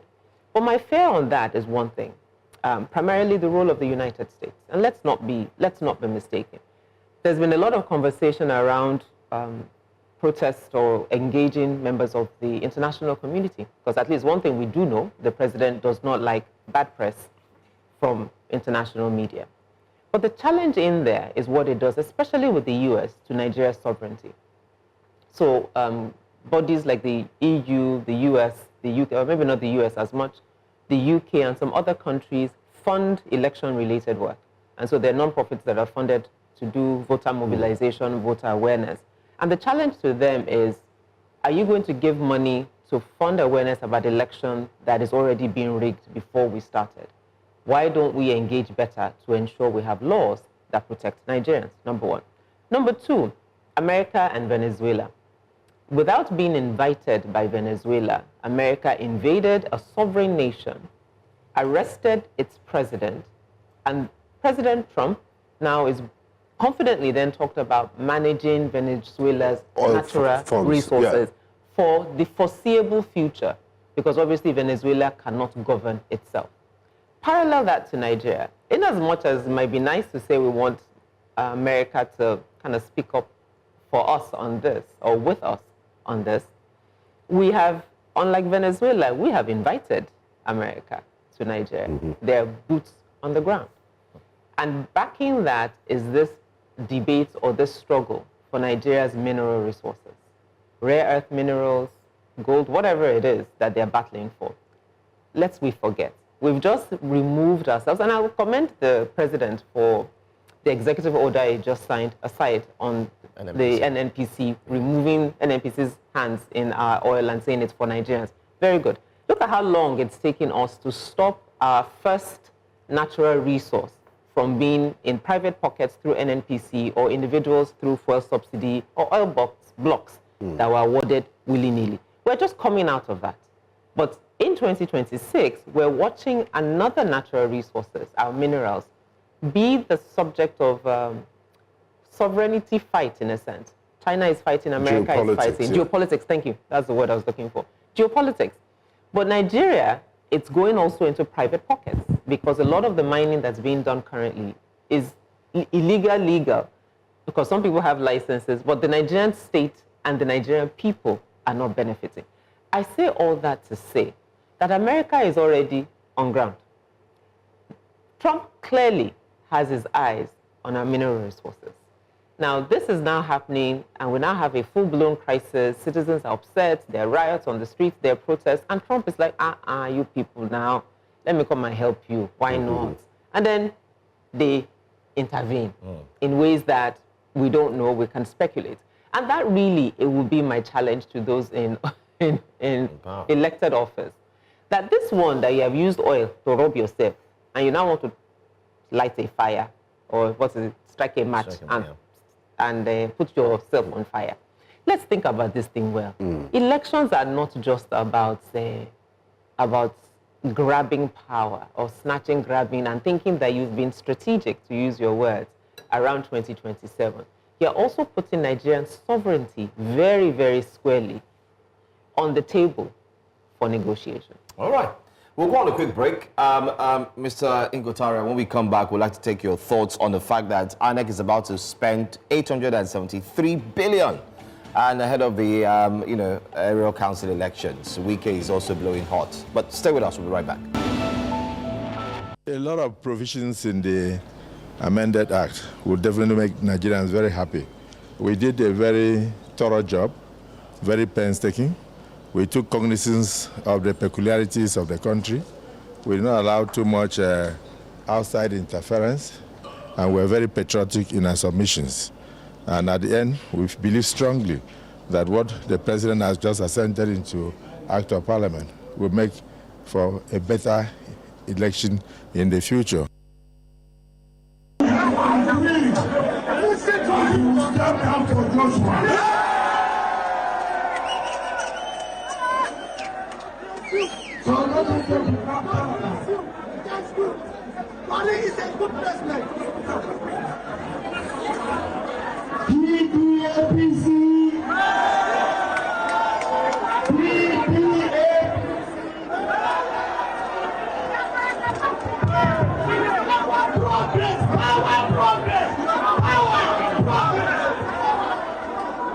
Good afternoon, everyone. Right, the drama started. Mr. Punabo, let me come to you. The elections are on Saturday in Abuja.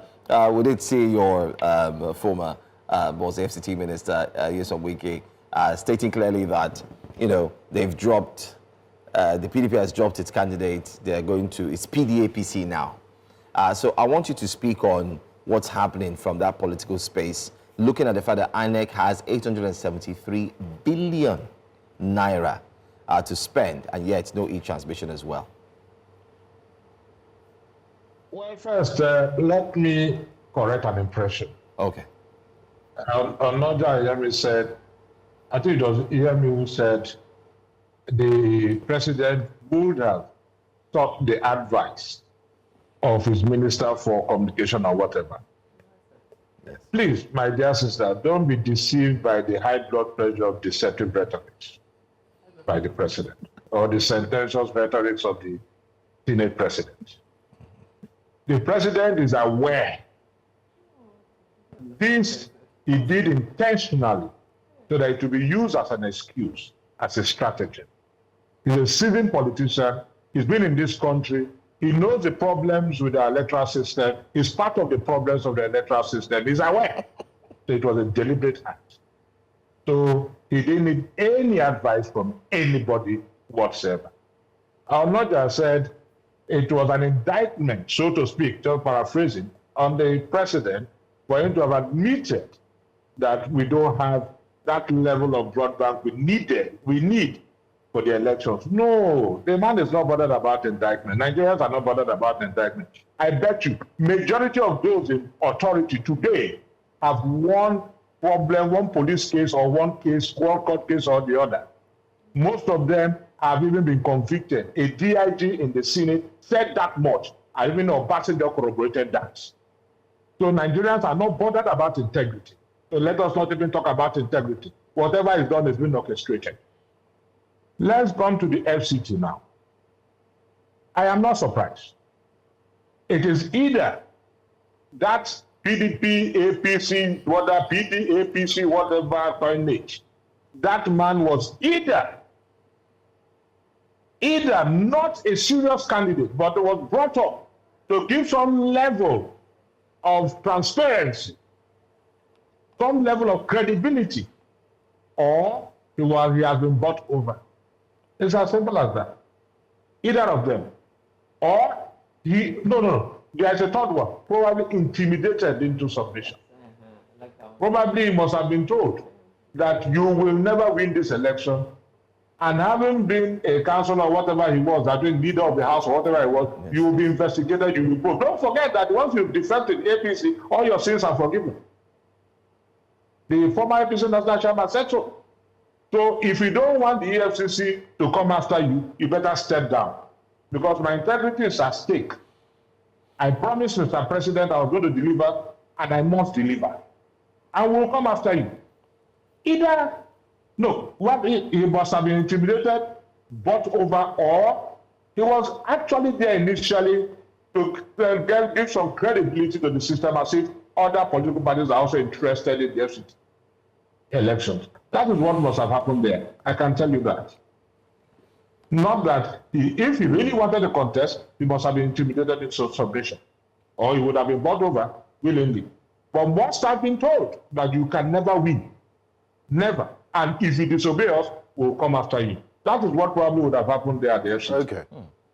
And you could see the man was confused. He said PD, AP, PD. You can see the confusion there. So he was befuddled, yes. So that will tell you that something must have gone on behind the scene. Thank you, Mr. Nkotaria. Now, Noja, before we begin to wrap up this conversation, I mean, the biggest issue which speaks to transparency and seriousness to conduct free and fair elections is the issue we've been talking about, the mandatory electronic transmission of results. But there's been a caveat to it. Now, looking at the electoral reform bills as a whole, are there any positives in the other issues, the increase in the fine for vote buying, the reduction of the time for election notice? Are there any other things that stand out for you, or are we throwing away the baby and the bathwater, or does the baby deserve to be thrown away? My position is that if there are any positives in the new Electoral Act, they are far outweighed by the negatives, to the point where, it's not worth mentioning. I mean, of course, you will say that, the nature of the punishments stipulated for electoral offenses are significant enough for, commendation. But if there is an orchestrated, I'll give you a perfect example. As a Senate President, Godswill Akpabio had an election petition and had an election where he was declared winner. He is in the Senate. He's the president of the Senate. But the rec for that election, the presiding officer who declared him winner of that election, if I remember correctly, has been taken to court, has been convicted, and is in jail. So, two things immediately come to fore there. On the one hand, there's been a punishment for someone who manipulated the outcome of the elections. On the other hand, the people has to live with the manipulated outcome of the elections. So, to anybody who wants to come and say to me that, we've increased the amount of punishment we give to the people who actually rigged the elections without putting in place anything to any improvements to prevent that rigging in the first place, or to ensure a retrieval of that mandate, it then is hot air. It doesn't do anything for anybody. It simply doesn't. I think it was former President Goodluck Ebele Jonathan who said how we had to take the goat away from the yam, for the yam away from the goat. We needed an electoral amendment that ensured or that made it really difficult, next to impossible, to rig the elections in the first place. The thing about punishing riggers thereafter, or about efforts to retrieve the mandate, all are secondary. They're all secondary. Allied to that, like I say, we still retained the presumption of regularity in favor of the electoral umpire.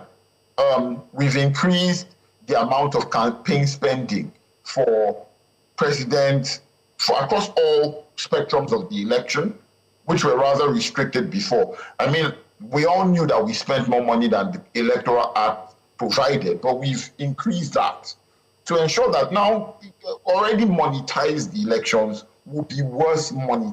Monetization will be far worse now. I'm hard pressed to see any positives from this electoral. A reform is supposed to change the lay of the land significantly. It is supposed to identify loopholes and then plug those loopholes. This is if you put a lipstick on a pig, it is still a pig. This is a weak attempt at putting a lipstick on a pig. That's a rather tough one. But one thing I'd also like for us to look at is the IREV. Now, let me state this clearly. Hopefully, in turn, we'll also get the video up. Before the 2023 elections, the then INEC boss, now an ambassador, Professor Mahmood Yakubu, in an interview with the BBC, made it clear and expressed confidence in the bimodal voter accreditation system, BVAS. He also expressed confidence in electronic transmission of results. He said it's going to work, that it doesn't need the internet, in quotes, to work. Rather, if there's no network, if you move to where there's network, it automatically, updates itself. Much more like what some members, WhatsApp, some members in the House of Rep had said that if you send a message, if there's no network, once you get to a network area, it automatically delivers the message on time. Having seen a former INEC boss express full confidence, but turned out to, in quotes, mention the glitch and woefully failed in delivering that belief and to the extent of the law. Adamaleku, I don't know. Do you also think that maybe ahead of 2027, will there be glitches, maybe network failure, maybe some of the plants wouldn't be able to stand at that time? I'm just trying to find the right words to use so that we can be contextual. I mean, just to respond to the special advisor, I didn't say he cared. I'm just saying that it shows the fact that he was lying. I was very clear in my statement. It's not I said if it was really true and he was really interested in delivering a bill or an act that makes sense, then you would have consulted INEC, gotten NCC to give you data, looked at the results, the upload results from the previous elections, spoken to your Minister of Communication, and you'll have done that rather than sign a bill hurriedly in less than 24 hours because, as we know, the outcome was predetermined. I was very clear. I'm not mistaken or deluded in any way, shape, or form that he cares. And to Onoja's point as well, I said the same thing, that it's for him to boldly talk about it. My opening comment was that he was laughing like a child in a candy store. He had a very sly smile on his face because he got what he wanted, not because he cared about process.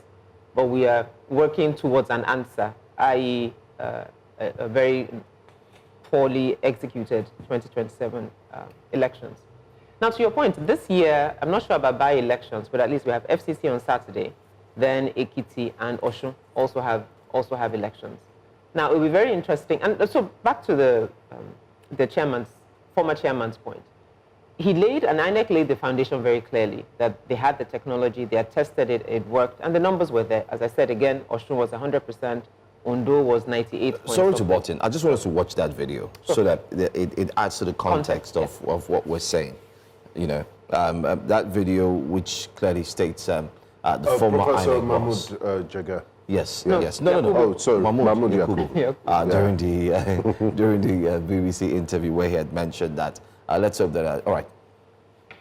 Reasonably. So we are happy with the pilot that we have conducted, and we are reasonably confident in the strength of the processes. I mean, even in rural areas. The machine on election day doesn't rely on the internet to accredit voters.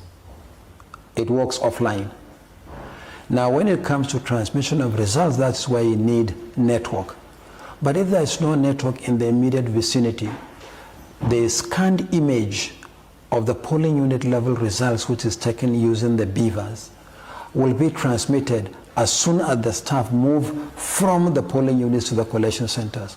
And we have been working with the major telecom companies in Nigeria, and we are satisfied that the number of blind spots can be addressed in the country, and the number of blind spots where you have no network is really... All right.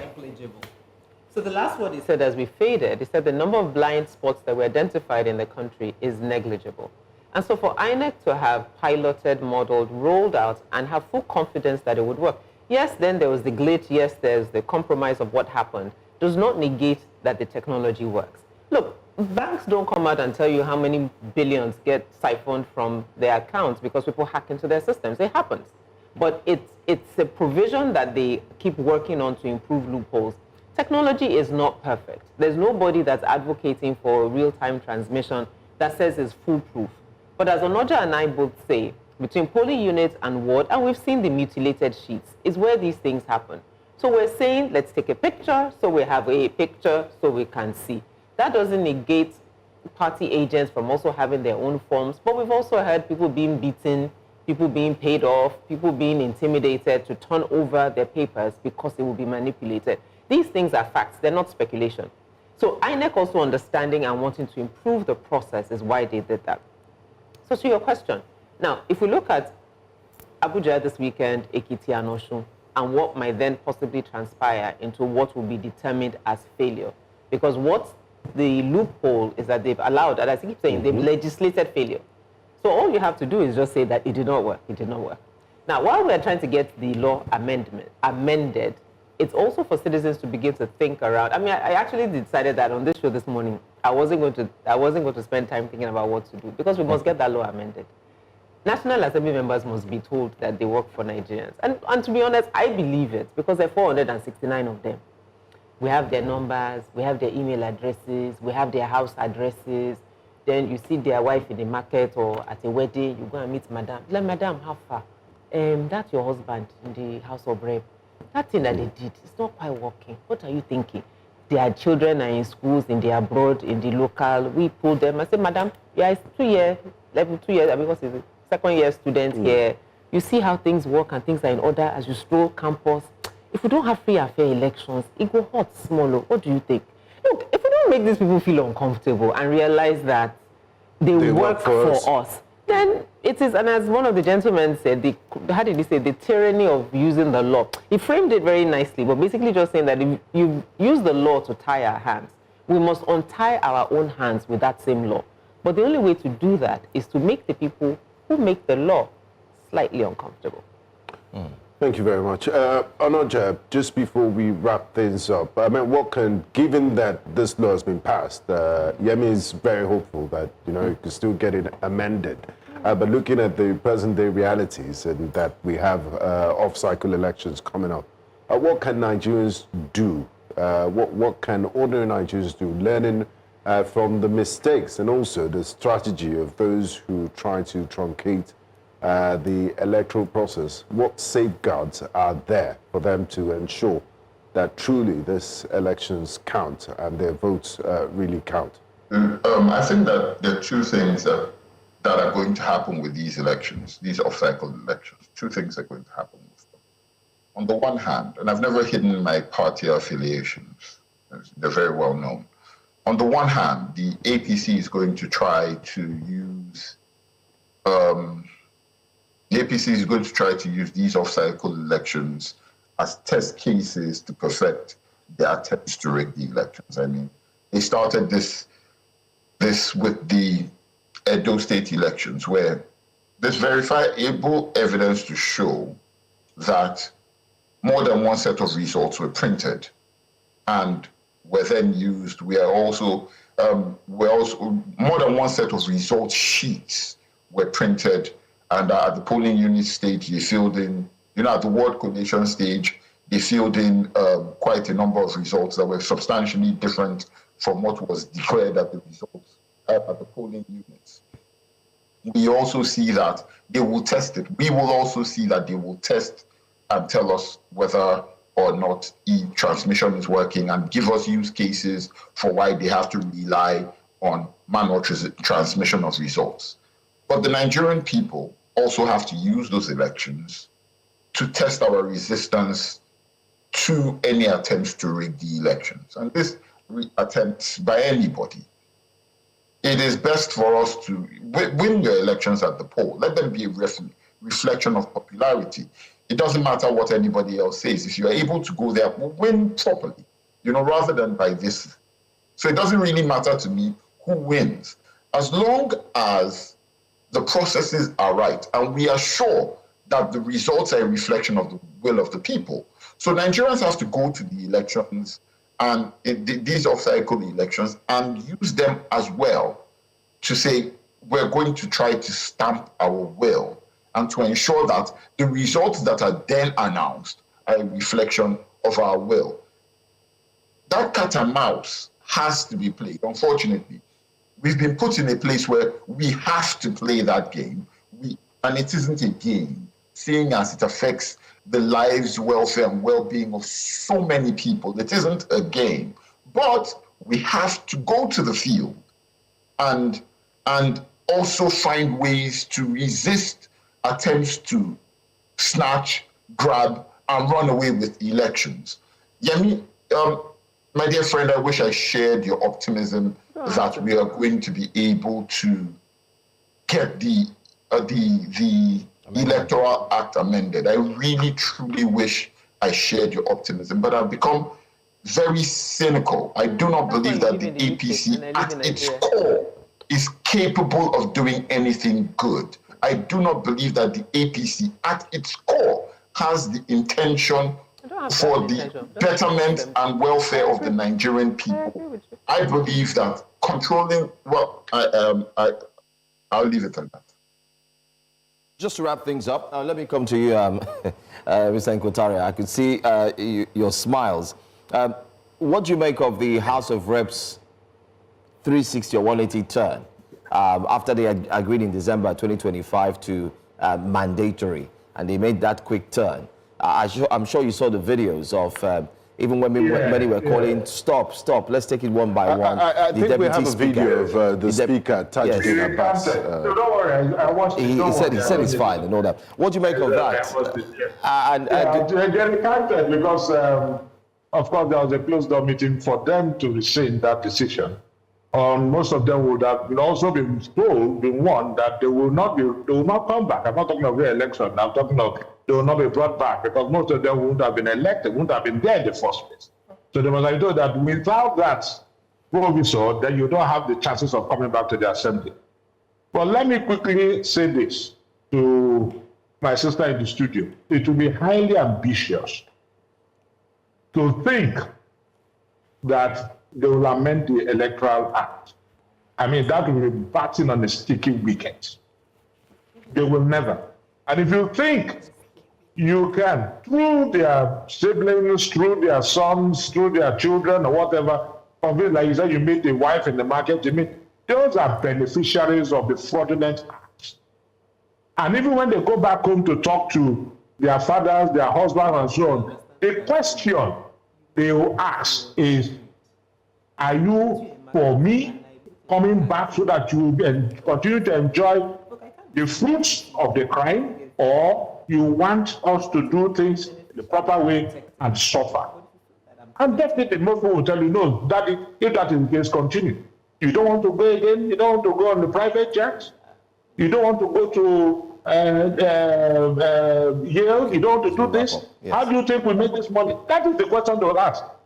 So don't think that their siblings, their relations or whatever will convince them to do otherwise. No, not at all. Then second, again, let me say this, but this is like a warning to our leaders, our rulers. I don't want to call them leaders because leaders are elected, our rulers. You see, our political engine is overheated. Social climate exceedingly inflammatory. And economic atmosphere highly combustible. We are headed slowly but steadily for a rendezvous with anarchy. For when conscienceless power means powerless conscience, the former lasts first, but the latter lasts last. We have to be very careful. We have to be extremely careful with whatever we are doing. We should not take Nigerians for granted. When a man is pushed to the wall, he bounces back with redoubled effort. And it becomes very, very, very, very dangerous because it's a time for survival. And that is what I see very soon in this country. All right. Thank you so much, gentlemen and lady. Just to allow Adamaleko with the final words, just 20 seconds, because we need to go on the break. Both of them were responding to me. And I agree, you are quite okay to disagree with me. But I stand here as an active citizen, and this is the whole essence of a democracy. If I, as a citizen of the Federal Republic of Nigeria, cannot believe that with other citizens that we can get the people that we elect to serve us to do what we want for the betterment of Nigeria, so then what's the point? Then we come on air and we speak English and we say this and that. And the special advisor, you just affirmed what I'm saying. You said a lot of words, I missed it, sounded good, but around combustion is unstable, we should be careful. That's the very same thing I'm saying. If I meet a wife or a child in the market, what it communicates and what it should communicate to them, quite frankly, is fear. It's fear that what your father is doing is affecting yourself and your well-being. So all this thing that you're saying about combustible is unstable, we're saying the same thing. But I will land with this. If as citizens of the Federal Republic, we ever get to the point where we lose the belief that we have the power in a democracy to get the people that we elect in office to work for us, then what the hell is the point? We might as well just know that we are in a, dictatorship, tyrannical, whatever English we want to use, then it is not a democracy. But we cannot continue to say that democracy is under fire, is under threat, and and we're not reminding citizens of the fundamental power they have within a democracy. I rest my case. All right, thank you very much. I agree with you. Yes, power to the people, not PDP. That's all we have. PDAPC now. Power, progress, renewed hope, something. That's all we have. Thank you so much, gentlemen, and thank you so much for being here. We'll go on a quick break. When we come back, Breakfast Central continues. Stay with us.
You're welcome back to Breakfast Central after that very important and great debate and / conversation looking at the holistic electoral law, which is now law, 2026 electoral law. But it's now time for us to switch gears and get into the stories that are making the headlines today. And join us to do this is now I'm trying to remember, he's, no.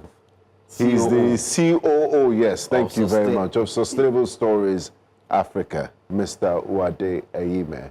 Good morning, Ben. Thank you so much. Good to be here. As usual, just call me any walk. Any walk is fine. And we'd like to apologize for slightly eating into your time. No, it's New Central time. And I was also enjoying the discussion.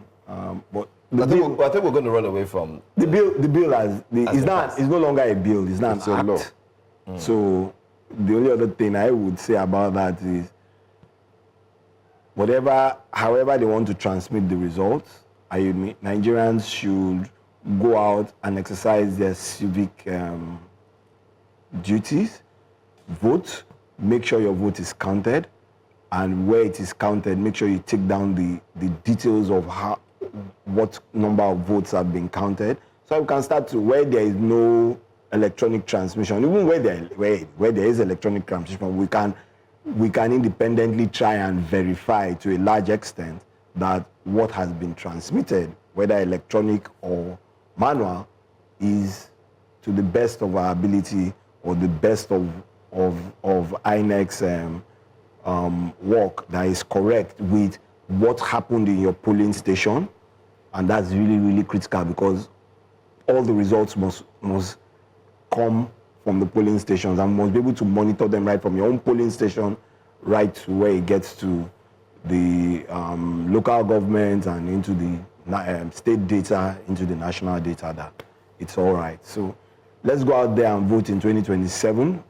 Vote your mind, vote your, vote the party you believe, or the party that you believe has the most interesting candidate for you. And then let's also remember, because inside that law, nobody has been saying that they've said no election violence, and so let's hold them to so many other parts of the act that has been passed, rather than just electronic transmission. Let's hold them to their words.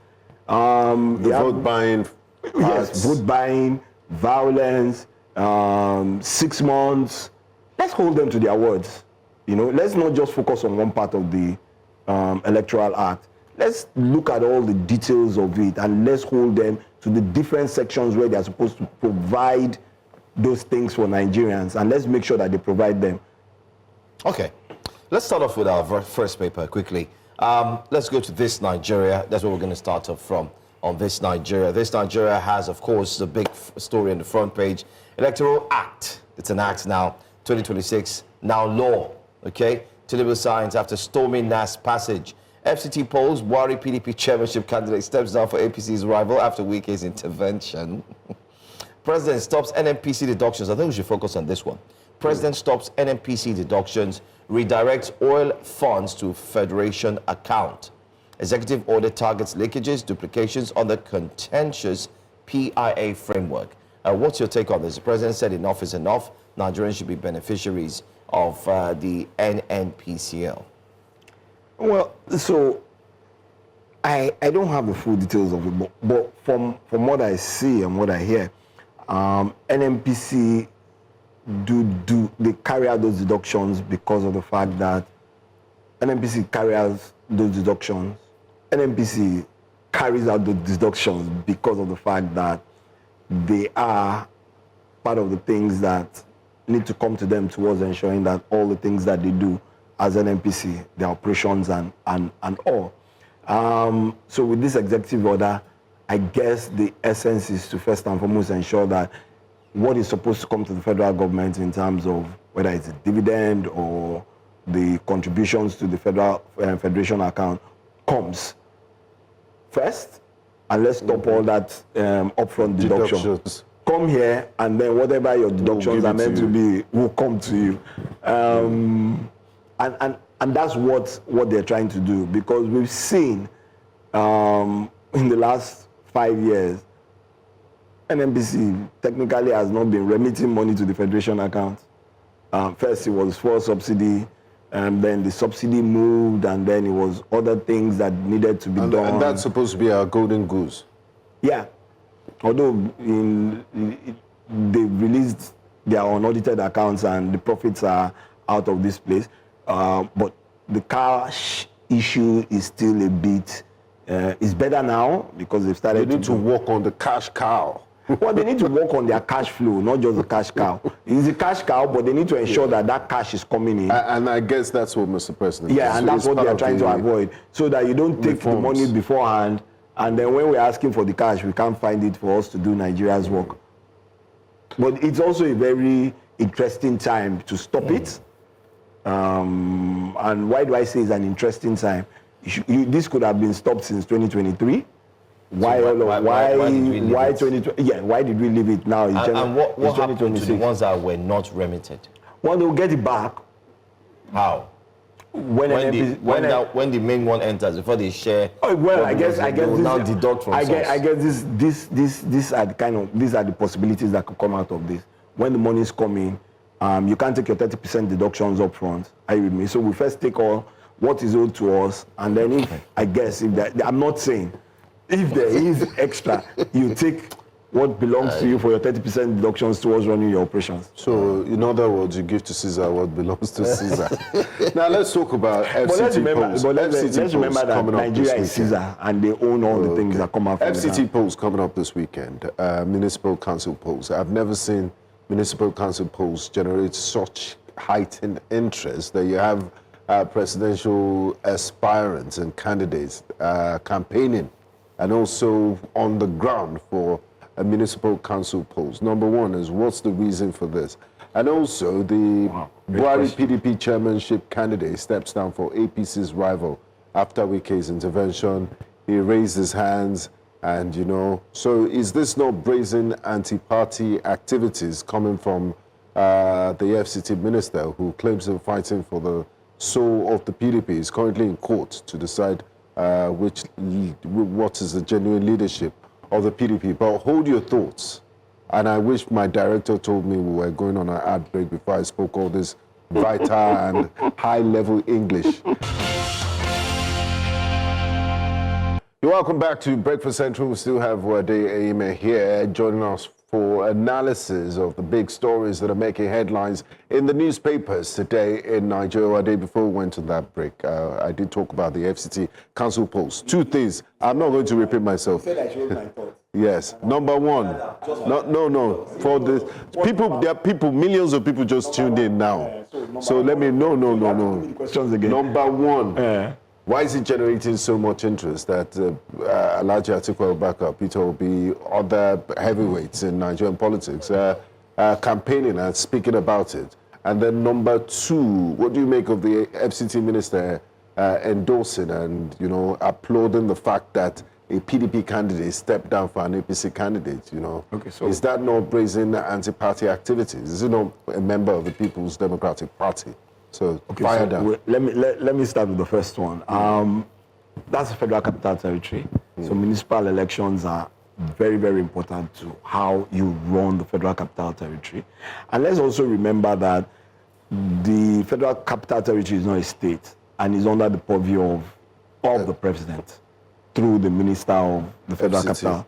Capital Territory. So it is important that presidential candidates of different parties are able to now say, you know what, this is the seat of power. Let's ensure that we speak so that our own party members are able to focus and win those elections, because it gives you more say as a party. Legitimacy too. Yeah, legitimacy first and foremost. Yeah. But more say as a party if you control the municipalities in the Federal Capital Territory. Secondly, on the FCT minister endorsing the APC candidate, we've always said that the FCT minister's issue is the voice of Jacob, the hand of Esau. So I would still retain it that way. He's still, or he's doing the hand of Esau in peculiar APC to, and the voice of Jacob in PDP. Is it peculiar to politics only? Because you can't, Joe can't read the news, the 9 o'clock news at News Central, then go to Arise and read 12 o'clock. No. I don't understand what you mean by that. I mean, because it seems to be in two parties. If Joe is on contract at both places, then he can do that. It's impossible. To have contract for the industry is impossible. For you to have, it's impossible it's to be impossible. those two because they all have their. It's impossible. Yeah, if your work, if your work is newscasting, are you with me? I can have nothing is impossible, though. You guys, impossible. Nothing is impossible. Well, the kind of contracts you're talking about is that you have a full-time contract. Exactly. Exactly. That's a different PDP, thing. being a PDP member, it's a full-time thing. It's not part-time. Politics is not. Politician cannot be in two parties at the same time. Yeah, but that doesn't mean I cannot support someone from a different party. Why? No. Why? Because I do believe that the principles of the person who I want to support. Then you leave your party. No. I don't necessarily. So what is anti-party? What is anti-party? No. Let me give you a exactly. It's an endorsement. No. It's an endorsement. And let's get this right.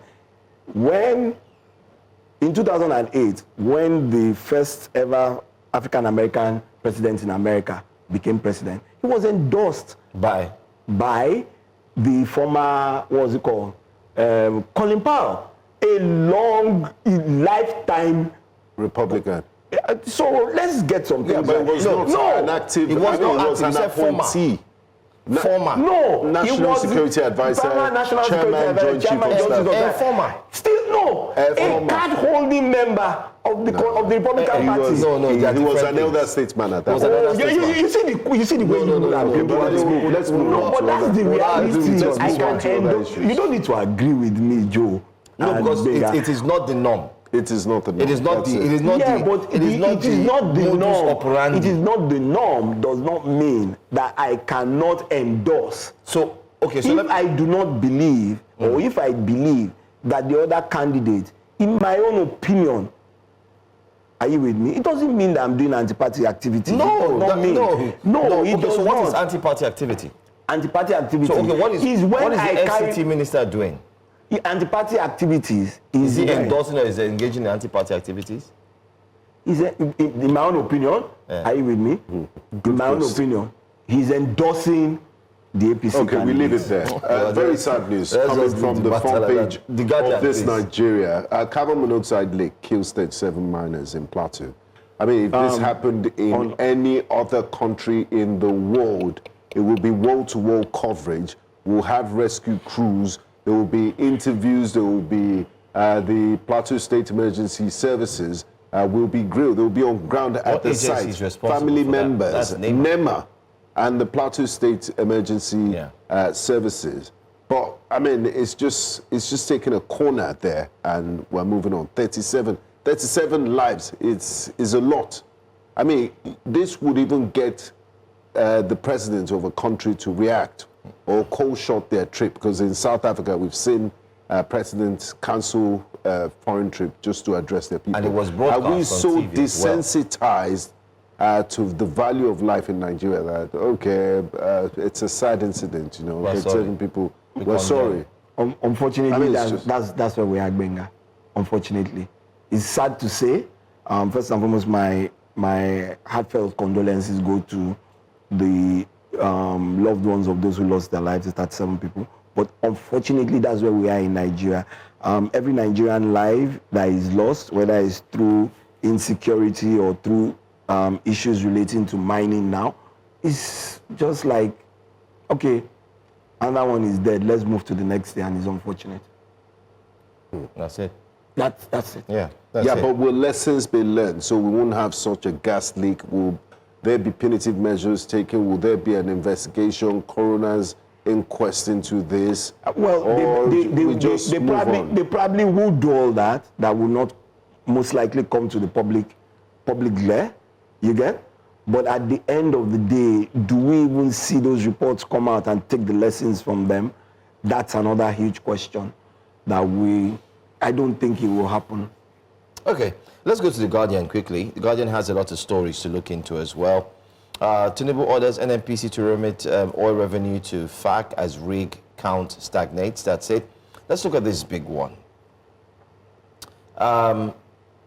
Telcos reject objection to e-result transmission, insist on national coverage. The president also in a statement said that we don't have the bandwidth. The broadband. The broadband, I beg your pardon.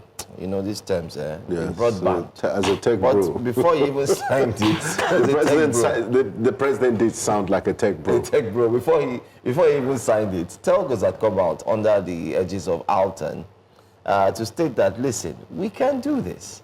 I mean, Nigeria has the best in terms Alton of is the association, the Association of Licensed Telecommunication Operators of Nigeria. And they said, listen, we can do this. There's nothing there. You had 93% rate in terms of coverage in the last election.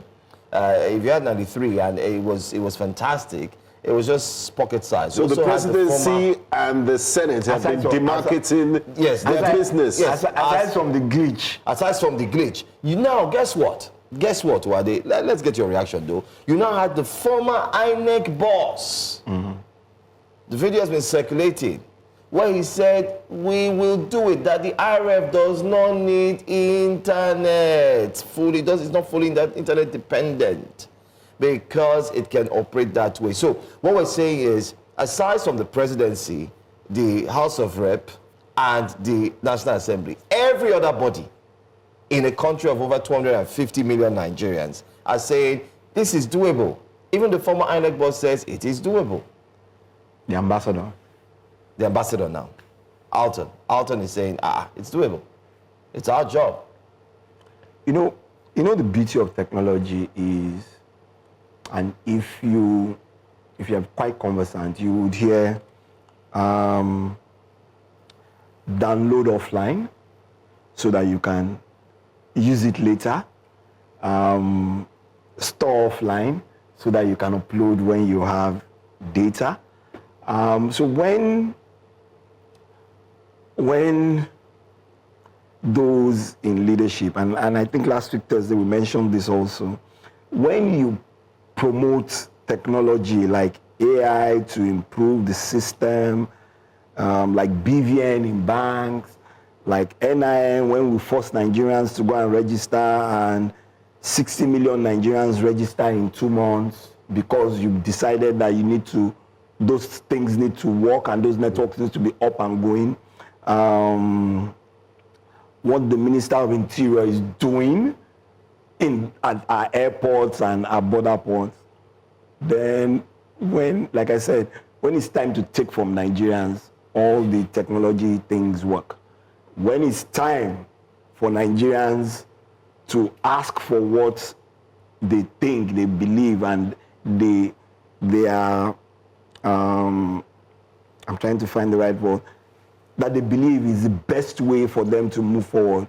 All of a sudden we have glitches, or we have, there's no network, but when terrorists attack or bandits capture Nigerians, there is network in Stambisa for you to negotiate releases, and so on and so forth. So where we speak from two sides of our mouth is obviously what we're happening now. I don't, in my own opinion, I don't think the National Assembly is speaking on behalf of Nigerians. I don't think so, because if they had been listening, they'll say, oh, but there is the voices that you are not hearing. And who are these voices? The ones in the rural areas and so on and so forth, who, when I do transfer of money, they collect it. Are you with me?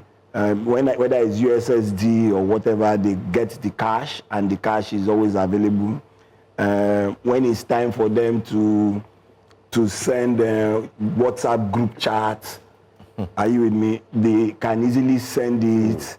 And I understand people turning off their data when it's not being used. But how do we every time think that we're so stupid and gullible that every time you tell us this is what's happening? And that's what Alton is talking about.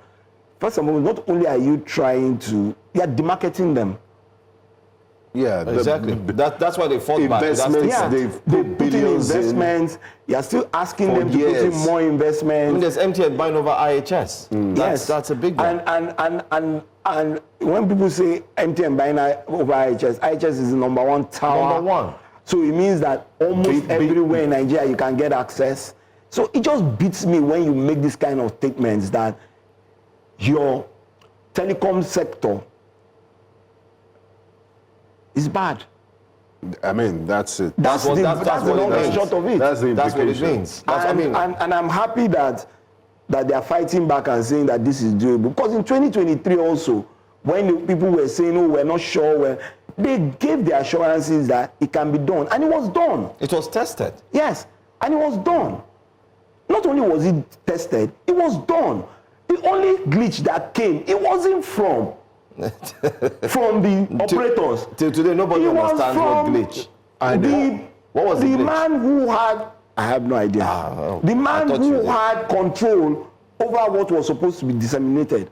So it beats me. And like I said, the only way I think we can go about this is every Nigerian who believes that he believes in his or her heart that he wants to make a difference in Nigeria. On February 27, 2027, all go to your polling booths. There are 1,000 people in every polling station. If we're at least 900 to 950, whether it's technology-driven or it's paper-driven, we will see it clearly.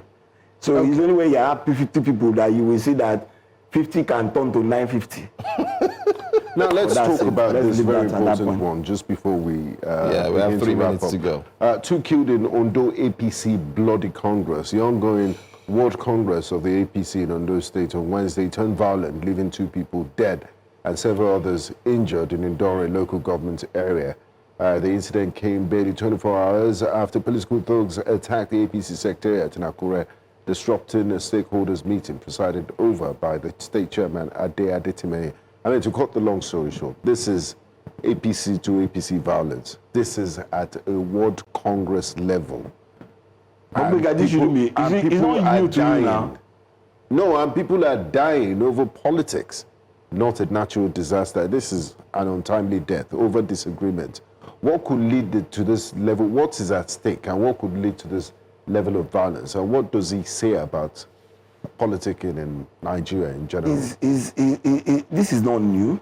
He's always said that because even the grassroots politics is even worse than what we see, because the subnational and national, we see them every day. News Central and other stations and media houses will cover them.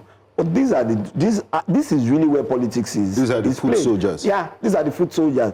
And it's about who is in charge. And sometimes it gets that bad. And let's always remember that, when people say... But are they not members of the same family? I mean, it's not like they're fighting rival political parties. You know when we in African parlance, when they say, oh, they are the same mother, you know what that means? But people who are born from the same tummy, they fight. Some of them will kill each other. Some of them have been in court for God knows how long. I don't want to call family. Maybe one was born from the tummy and the other one came from CS. But they is still coming from inside that tummy. Even twins that were musicians. Exactly. So you see, they are fighting. So it's not, and it came from one tummy, 2 of them. But this is blood. Because even the chairman escaped by whiskers. They hurt him. I saw the image. Where was the police in all of this? Were they busy seizing Valentine bouquet of money bouquet? Maybe, but the police... I mean, what could lead to this level of breakdown? But for the boy, when it's actually a part also. Don't forget too that the wife of the former governor of the state, sorry, my memory fails me now. The late governor. The late governor of the state. Akeredolu. Yes. Akeredolu had come out to say it's going to be pound for pound. There's a video where she says... So it just beats me when people come out and say this kind of thing. That is going to be, You also have the current governor, Idatiwa, who has said, listen, we're going to ensure that. So it's this fight is more than what meets the eyes. Yeah. But let's hope that the president will jump into it, though. I mean, let the president rest. First and foremost, let's hope that the security apparatus will do his work. But they say the security must get the directive from the top. I don't understand. Mr. President is always giving matching orders. He has to give them. He has to direct. All the matching orders that he has given, he gives matching order today. 1 week later, the same security failures. Anyway, that's what we're going to take. Let the president rest, please. That's what we're going to take. FCT poll: 3,345 beavers deployed. Movement restricted. And he's still not. Movement. And it's still not going to be transmitted live. It's not real time. So I don't know what we are doing, beavers. We might as well just look for the card and not read anything. Just check the computer. Benga Borowa, okay, your name is there, but we can't see a face. Move on. Yeah. We don't even need the thumbprint. Because I really don't know why we are doing beavers if we are not going to. You understand? Can we justify the electoral cost also? 1 trillion, almost 1 trillion. Yeah, we need to move these things around. Logistics can be. Billion. Yeah, but logistics can be something else. Based on logistics, thank you so much. Thank you very much for having me as usual. And our apologies. Olive will be back tomorrow. She's the director of YouTube. Yes, I do have so many comments to take. But I'm sure they will be very angry with us. Because of time. Well, sorry, we have to go. See you tomorrow.